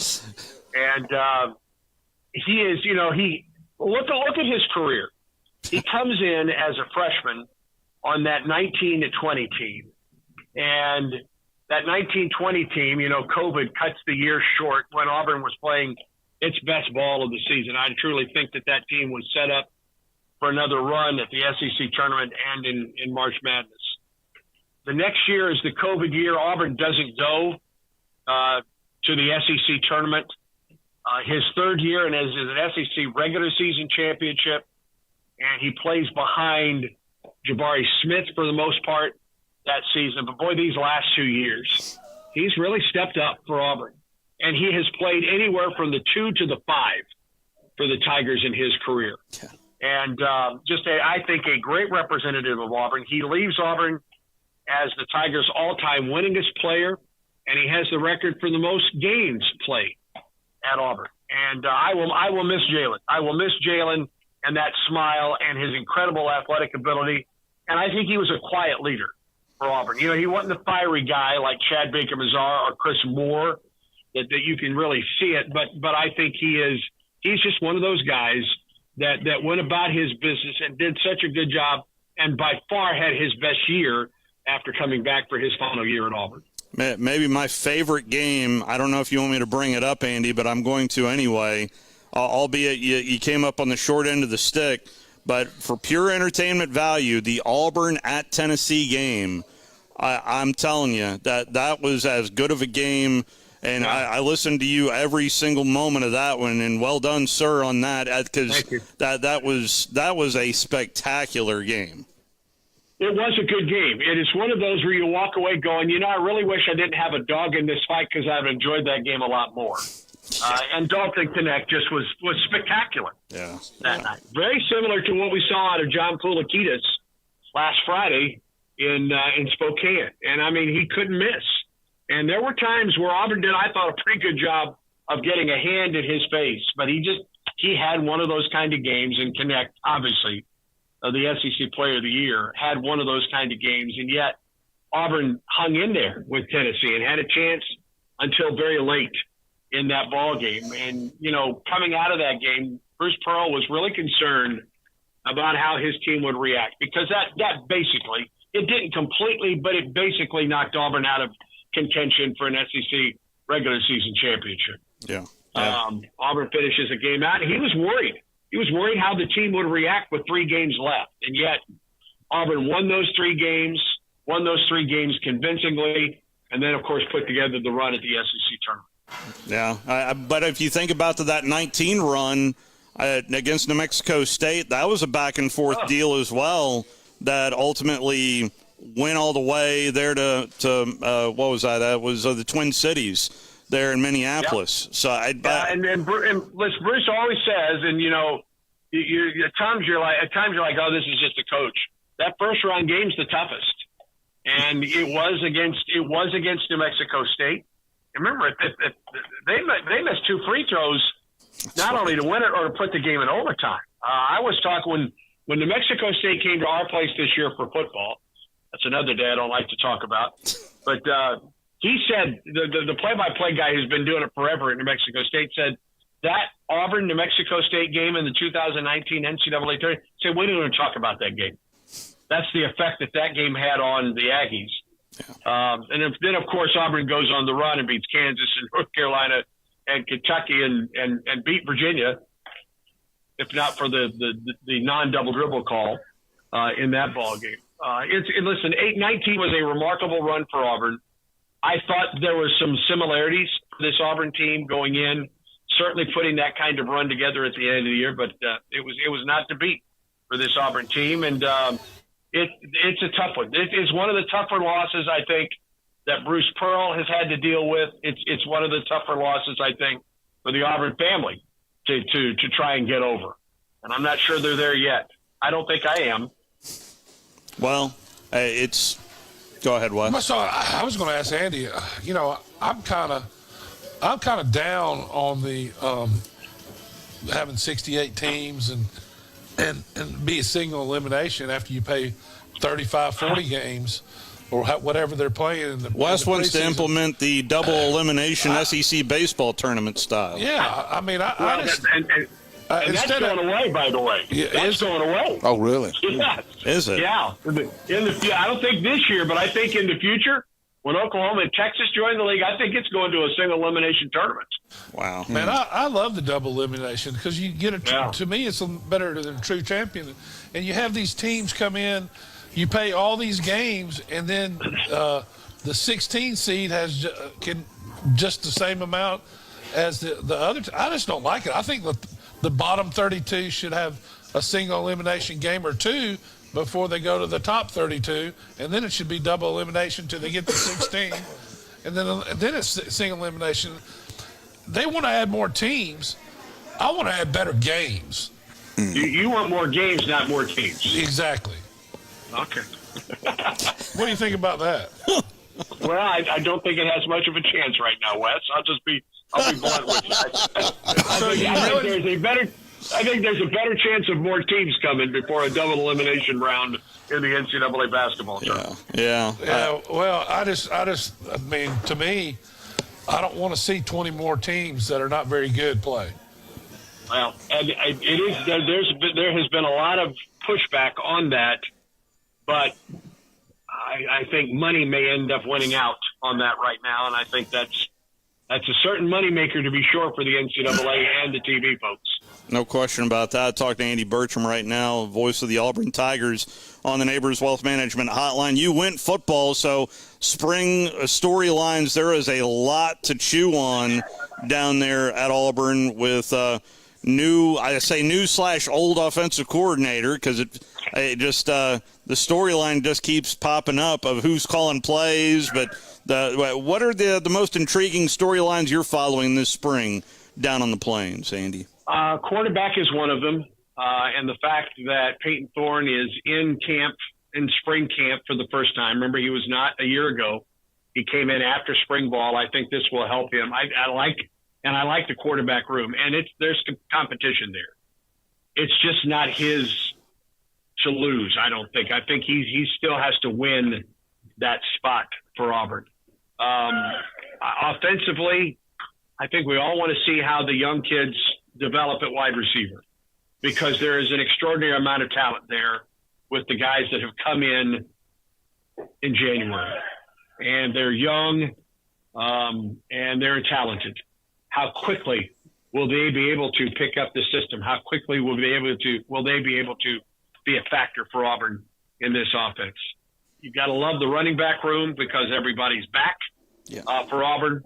And I think this offensive line has an opportunity to be better as well. And I like the trend for Auburn offensively. If there is the question, it's not even a question defensively, but it's development in the secondary, because they're young, but they're talented.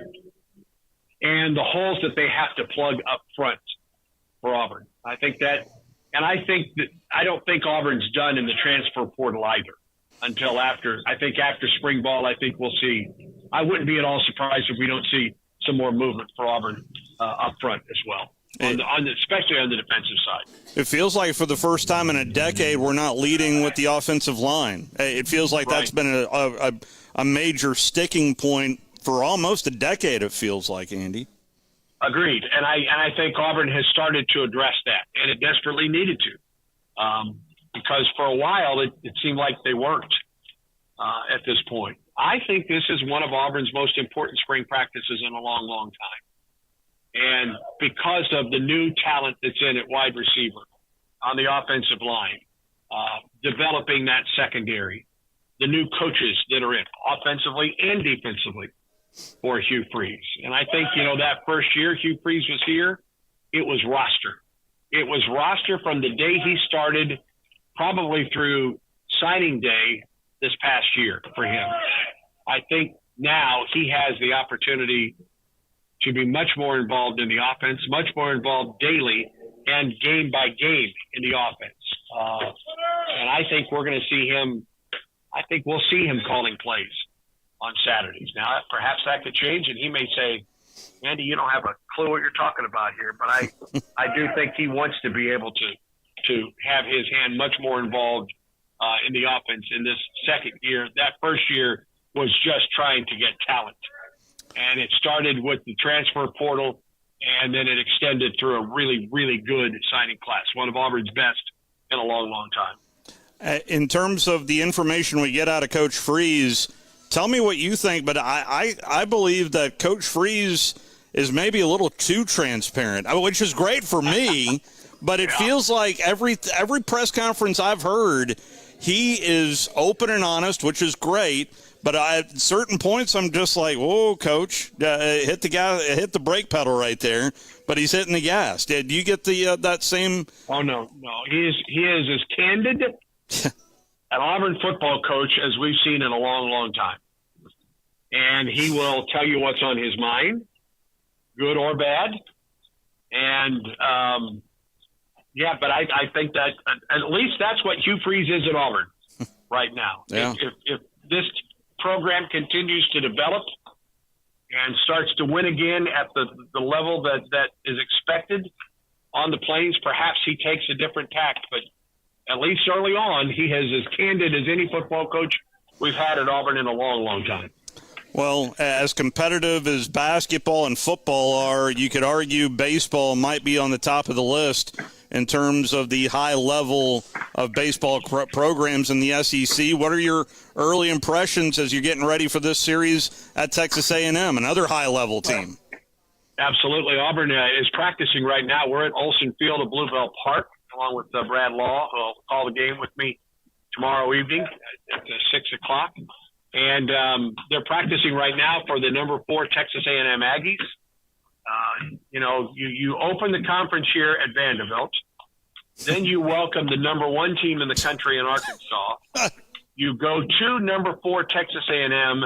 And then on A-Day weekend, next weekend, you've got Tennessee, which I think is number 7 in the country. So my question is, who did Auburn baseball tick off in the SEC office to get that kind of schedule to open the conference season? That's brutal. That's a brutal start to the season. Yeah. And Auburn dropped 3 at Vanderbilt, dropped 2 one-run games last week against Arkansas, and then on Saturday the bats unloaded, and Auburn won an 8-6 game. Won last night over an easy win for Auburn last night over Jacksonville State, a 7-inning game last night. But then, you better get it ready because A&M can pitch it. It's as good an atmosphere as there is in the Southeastern Conference for baseball. And I have been to LSU, and I've been to Vanderbilt and Arkansas. And while those are bigger venues, I'm telling you, this atmosphere is as good as any place in the league. It is maybe the most picturesque stadium in the Southeastern Conference with a true second deck here at this ballpark. They've added bleachers out in right center field, right in front of the railroad tracks. Their fans are incredibly engaged in the games. They're knowledgeable of baseball, and I expect that it's going to be warm here in College Station. I expect we're going to see some big crowds for Auburn, Texas A&M. How did the arms look? Tell me about the pitching rotation that you've seen so far, Andy. Well, it's going to be interesting because Connor McBride will get the start for Auburn tomorrow night. He got his first SEC start last week against Arkansas. Chase Alsop will get the start for Auburn on Friday, and then Joseph Gonzalez on Saturday. And I think Auburn has a great deal of depth. Right now, I like Auburn's depth, especially in its bullpen. I wouldn't say that Auburn is completely settled on its weekend rotation this weekend, but Auburn pitched it very well last weekend against the number 1 team in the country in Arkansas. Lost the Thursday night game 1-0 on a home run that McBride gave up in the first, and Auburn had a couple chances in that. Auburn had even more chances in a 1-run loss on Friday. And then Joseph Gonzalez got them into the game on Saturday, and the bats finally unloaded with home runs from Mainers and Cooper Murray, and then an insurance run for Mike Irish in that ball game. By the way, those 3 guys all homered last night for the Tigers as well. So hopefully that hitting, that trend continues for the Tigers against a very, very good pitching staff for Texas A&M.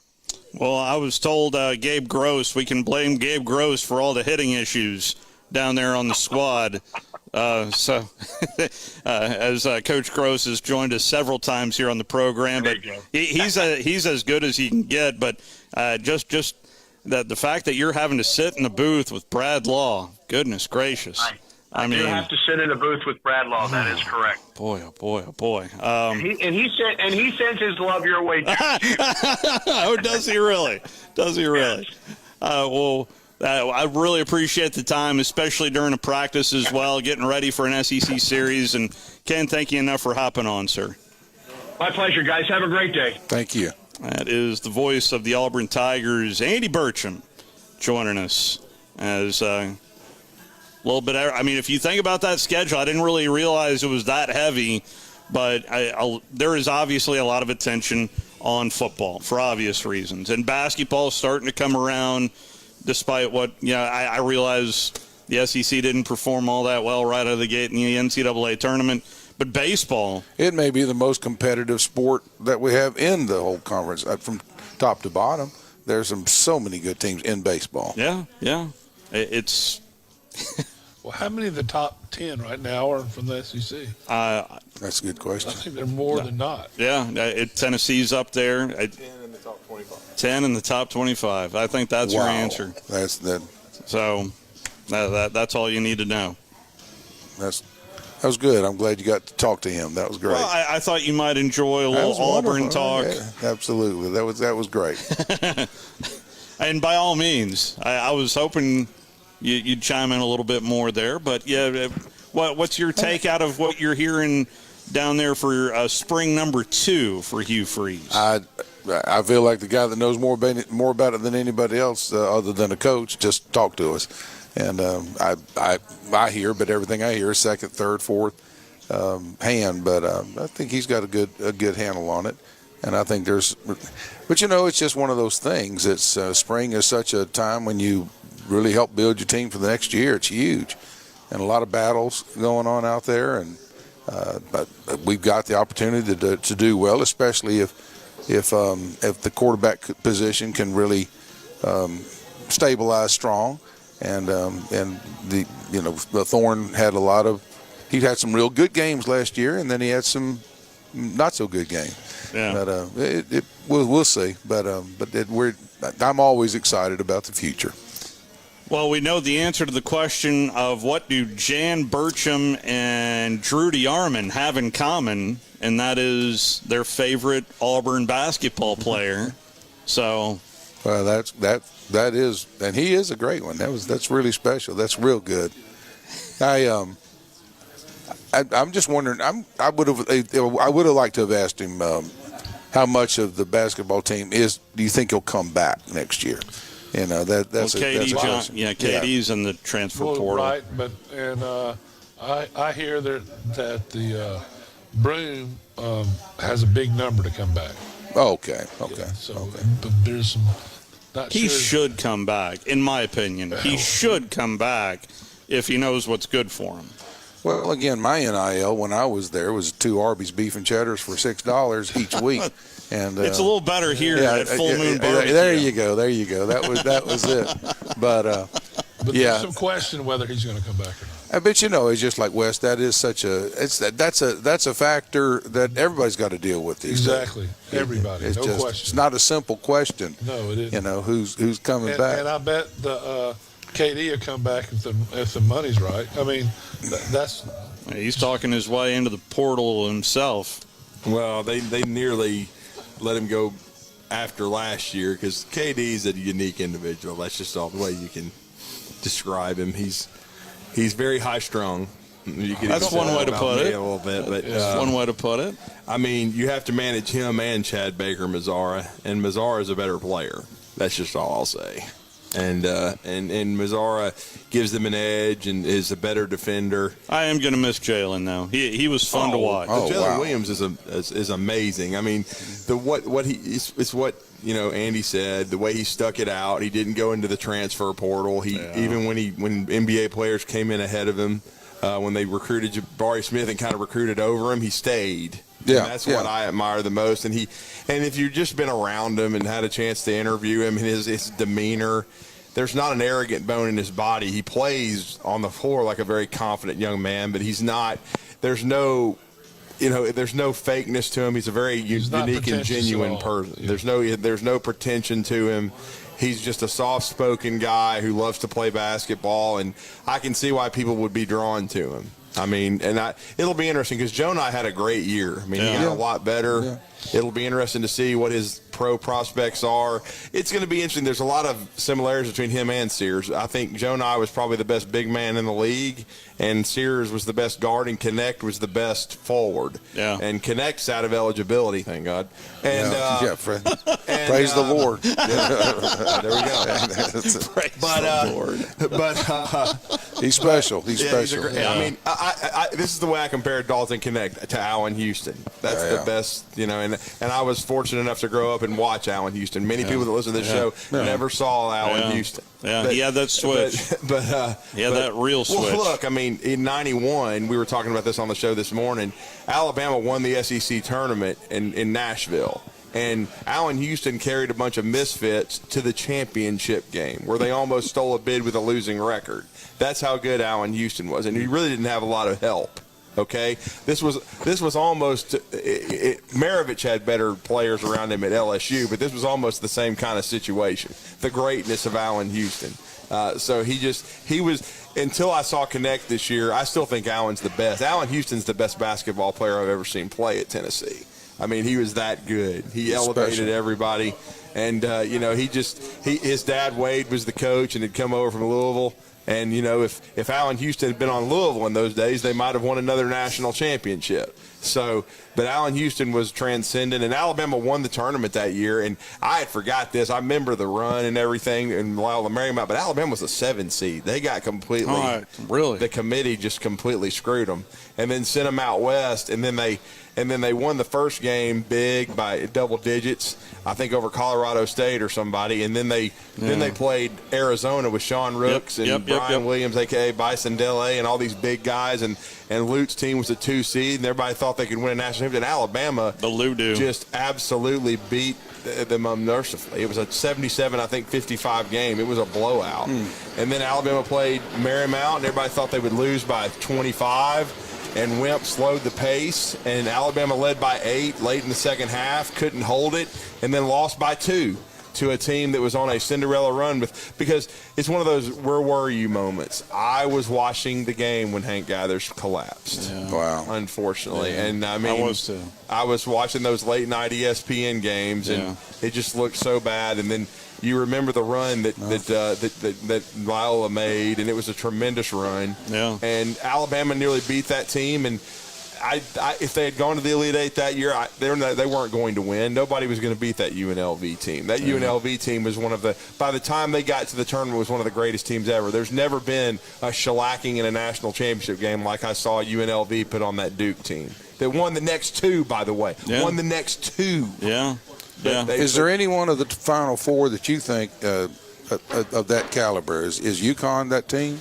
They could be. And the good thing is I've always been, and of course everybody say, of course you are, I've always been a Hurley guy because of the family. Of course you have. But, of course you are. But I was fortunate to cover. But their track record of success. I was fortunate to, during my time at 97.7 The Zone and going to so many Bama games, I covered Dan Hurley. I mean, he brought Rhode Island to Alabama. Yeah. They lost a very close game, but you could see how good a coach Dan Hurley was. You could see his team had no business playing with Alabama. They were small, but they were so well coached and so tough. And I got a chance to ask him about his dad, who I think is one of the 2 greatest high school coaches ever. He and Morgan Wooten. To me, those are the 2 guys. Growing up, you hear about Morgan Wooten. Certainly and then you hear about, Bob Hurley Sr. That's right. And so they were the 2 greatest. And they're both in the Naismith Hall of Fame. There's been a lot of great ones. We've got Jack Doss here in our community. We got Ronnie Stephen. We got coaches that are Hall of Famers. But those 2 guys separated themselves. And then, Bobby was one of my favorite all-time players at Duke. I saw him play. And I didn't even know he was going to go to Duke when I saw him. The first TV game ever that I ever remember seeing in high school basketball was watching, St. Anthony, who I didn't even know who they were, and that was with a pretty good backcourt, Bobby Hurley and Terry DeHare. Oh wow. DeHare was the shooting guard. Yeah. And then they had a great power forward as well that went on to become an All-American at Seton Hall. So they had a really good basketball team. Who Jerry Walker, I believe, was the power forward. He was a tremendous player, and he went on to play for PJ as well. They had just a great team, and then they played against Oak Hill. And that was back when Oak Hill was basically the only prep school, the Oak Hill. Yeah. And they had some great players that went on to be national champions at North Carolina and be really good players at Aaron Bain was a great player at Villanova that was on that team, and so I just it was, and I saw high school basketball on television. I was thinking, wow, I've never seen a high school game on TV. Yeah. And so that's when you saw. And St. Anthony just beat Oak Hill unmercifully. And that's how, when you're sitting there thinking, Bobby Hurley and Terry DeHare and Jerry Walker look pretty good. Like, I mean, and who is this, Dan Hurley guy? I'll just say this for all those listeners out there. One of the best $5 I ever spent in my life, I went into a bookstore, and I know bookstores, people barely go to bookstores now because everything's in a phone. Mm-hmm. But I bought The Miracle of St. Anthony for $5. It was written by Adrian Wojnarowski, who's making a pretty good living now. Back then he was a writer. That's right. And he followed Bob Hurley Sr. around for a year. And I read that book in 2 days. I couldn't put it down just because – and that's just one of those things. That's why you're who you are today. And then amazingly, Jack Doss plays them at the Basketball Hall of Fame in Massachusetts and beats them. And in a one-shot deal, John Petty and Mae Jemison High School beats St. Anthony. I mean, how neat is that? I mean, how crazy is that? That was late in Coach Hurley's career, and he coached St. Anthony until they closed the doors. Yeah. And so he's amazing, and it's just that's why high school basketball is special to me, because to me it's the purest form of the game. Boy, there's some good high school basketball out there too. I don't get to go as many games as I like, but I love to watch them. And by the way, the other great player on that Oak Hill team, George Lynch. He was the national champion for North Carolina. I know he was at Clark Atlanta there for a minute, but I'm not sure where he is. I'm not sure where he is now. But so if Pete Maravich could play today with the 3-point shot and there was no time clock. Shot clock. Yeah, and I mean, would it be 55 points a game instead of 44 points a game? If Maravich played today with the shot clock and the rules that they are that LeBron brought about and all that, I mean, with his shooting ability and his playmaking ability and his height, because people forget he was 6'5". Yeah, Maravich would, on the college level, he would average 50 points, probably 25 assists, and and I don't know how good a defender he would be, because he was a playmaker, but he would be transcendent. He would.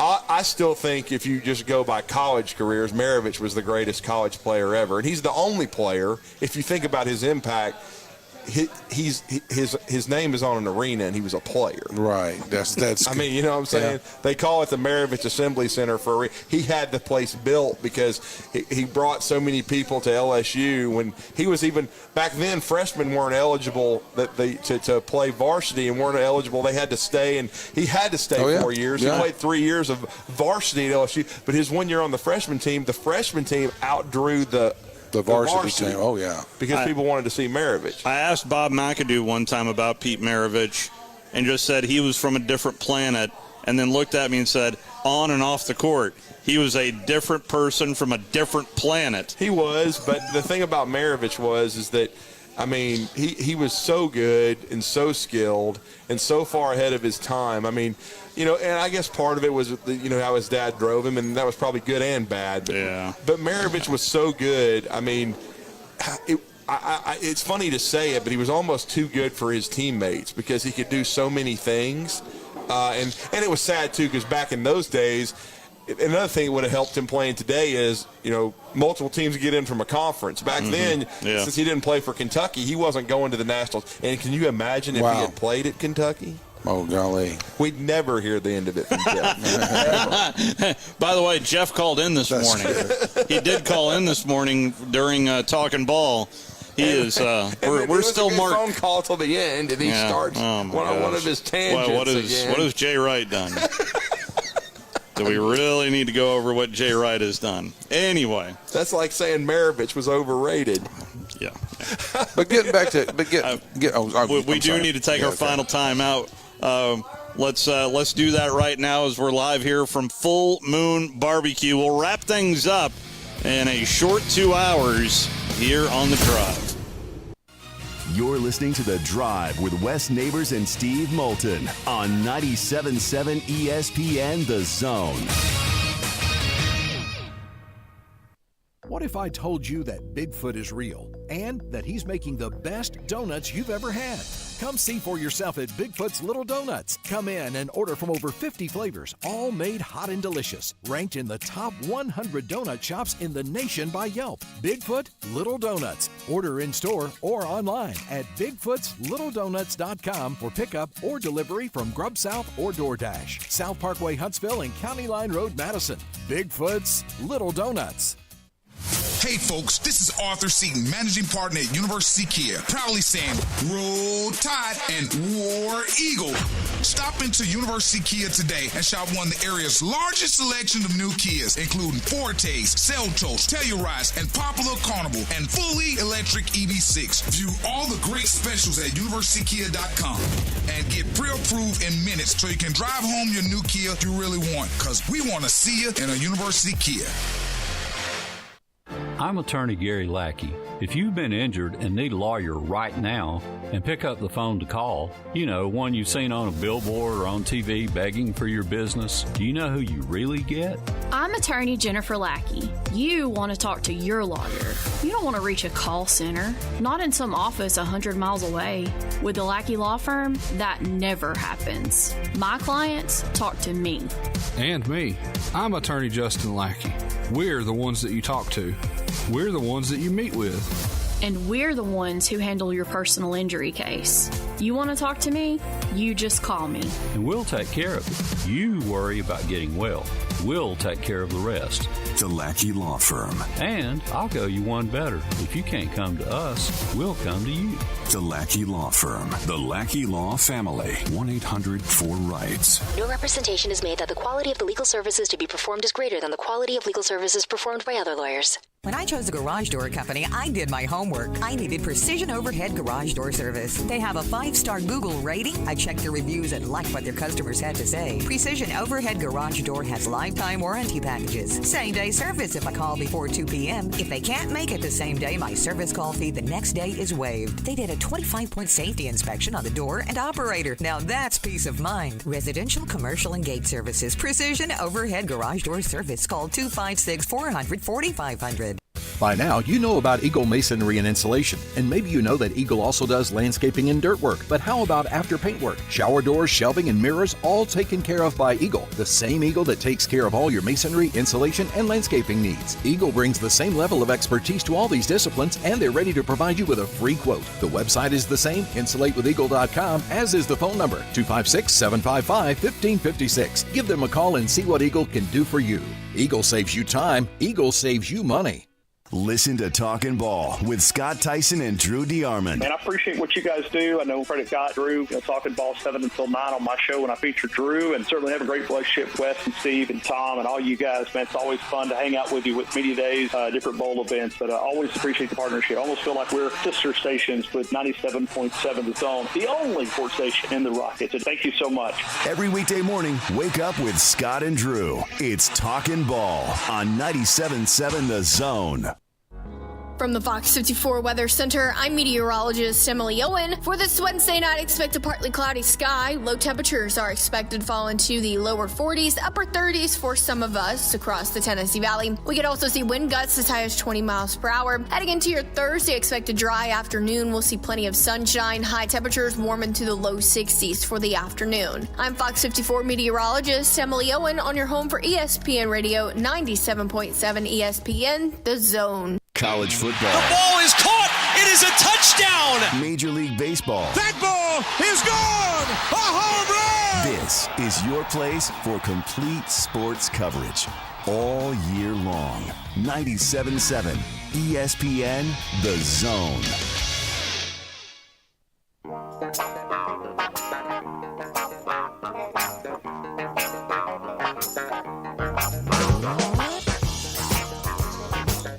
Winding things down here at Full Moon Barbecue. Appreciate the fine folks here at Full Moon. So if you're out and about right now, I don't know why, but my go-to is the hot dogs here at Full Moon. I'm just telling you. And the pimento cheese is underrated. All I'm saying, it's homemade. If Bo is here, just come up to the counter and say, Bo, Give me what you give Steve, and you'll be good. Yeah, you'll be good. I promise you. And I think I'd get a salad if I was y'all. So you had the brisket. And also a tub of beans. Yeah. I'm saying a tub of beans with the hopes that maybe Phyllis might be listening. Yes. There you go. Yeah. She doesn't have to listen. Well, he has a lot of land out there. It is a farm. Yeah, he got the wide open spaces. So you're telling me the barn is an option coming up tonight. But let's talk about options on Sunday. Well, again, it's always so good to be with you guys. First of all, y'all do such a wonderful job for this community. So much for sports, high schools, colleges, all the rest. Thank you so much for that. And you're always so wonderful to listen to, and we appreciate it. And again, this coming Sunday is Easter Sunday. I know most of y'all know that. And whoever you are, wherever you go to church, or if you don't go to church or whatever, make plans because that's a special, special day. And if you don't have a church, we'd love to see you at Cross Point Church, smack dab across the street from the YMCA in Madison. And we're going to have an 8 o'clock service, a 9:30 service, an 11 o'clock service, followed by a wonderful Easter egg hunt for the little ones. And also, we're going to do everything we can to make the Word of God come clear, make it just applicable, let people understand we're not out there just, playing games. We want to be truthful with the Word of God and what it stands for. And it's a great, great, great, great day. And y'all come and enjoy and be with us. What is the cutoff age for the Easter egg hunt? I think it's Wes. How old are you? Steve, you make it. There you go. They're just your kids. They'll be fine. I realize that. I want Joe Biden's Easter bunny. And I didn't say that, guys. I mean, seriously, they got yeah. I think it's Kamala Harris was in the bunny. Talk Radio, WZZN is our new .2 station. I'm not being disrespectful. I'm just saying. But tune in to Fox News during the day, actually Fox Sports at night, as that's getting ready to flip over to Fox Sports. Bill O'Reilly is on right now over on Talk Radio, WZZN. That's every day beginning at 6. Home of the Trash Pandas. Home of the Rocket City Trash Pandas. In fact, Trash Panda season and a NFL starts. Team to be named here soon later. Trash Panda season starts a week from Friday. Okay. You said what is coming here? I'll tell you next week. Yeah. It's always something new happening. So the Raiders are moving from Las Vegas. What's the deal? Who's trying to buy the Raiders? Well, somebody right now has a package to try to buy the Raiders. I read sure it's not the A's? No, hold on. Mark Davis is the owner. No, but somebody's trying to buy it from the Davises. I have not read that, but that doesn't mean it's not out there. But I know the Baltimore Orioles were just sold, and maybe that franchise will finally be back on the uptick. Last year there were some relevance. They were very good, and that's probably another reason why it was sold for $1.7 billion. But that franchise, because of poor ownership, has taken a dive, and it was a very tradition-rich baseball franchise for many, many years in the 60s and 70s and 80s, and a great fan base that kind of deteriorated because of poor ownership. Okay, Tom Brady has become a minor. He's been working on that. Yeah. Tom Brady of the Raiders. Yeah. That's been in the works for a while. Yeah. Well, y'all didn't come out with it. Well, no, you said new ownership, like Mark Davis was leaving. No, he sold a minority to Tom Brady. I think that's huge news. Yeah. Actually, yeah. Well, Tom saved his money. Yes, he did. All those commercials that he's doing. I don't know. Living in Vegas just doesn't sound like a profitable deal to me. Yeah, I would agree. Padre, we can't thank you enough. Thank you, guys. Appreciate y'all. God bless you. Happy Easter, everybody. Happy Easter, yes, sir. Padre. Thank you so much for everything you do. Thank you, bro.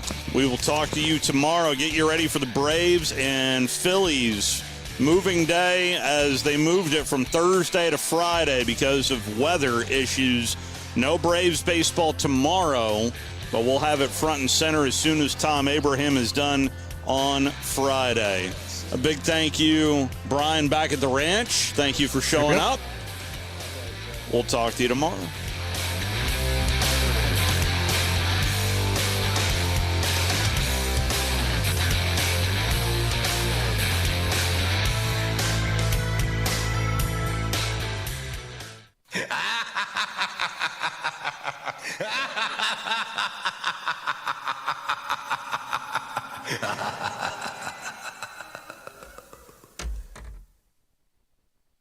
WZZN, Union Grove, Huntsville, Alabama. Alabama! Your home of the Crimson Tide Sports Network.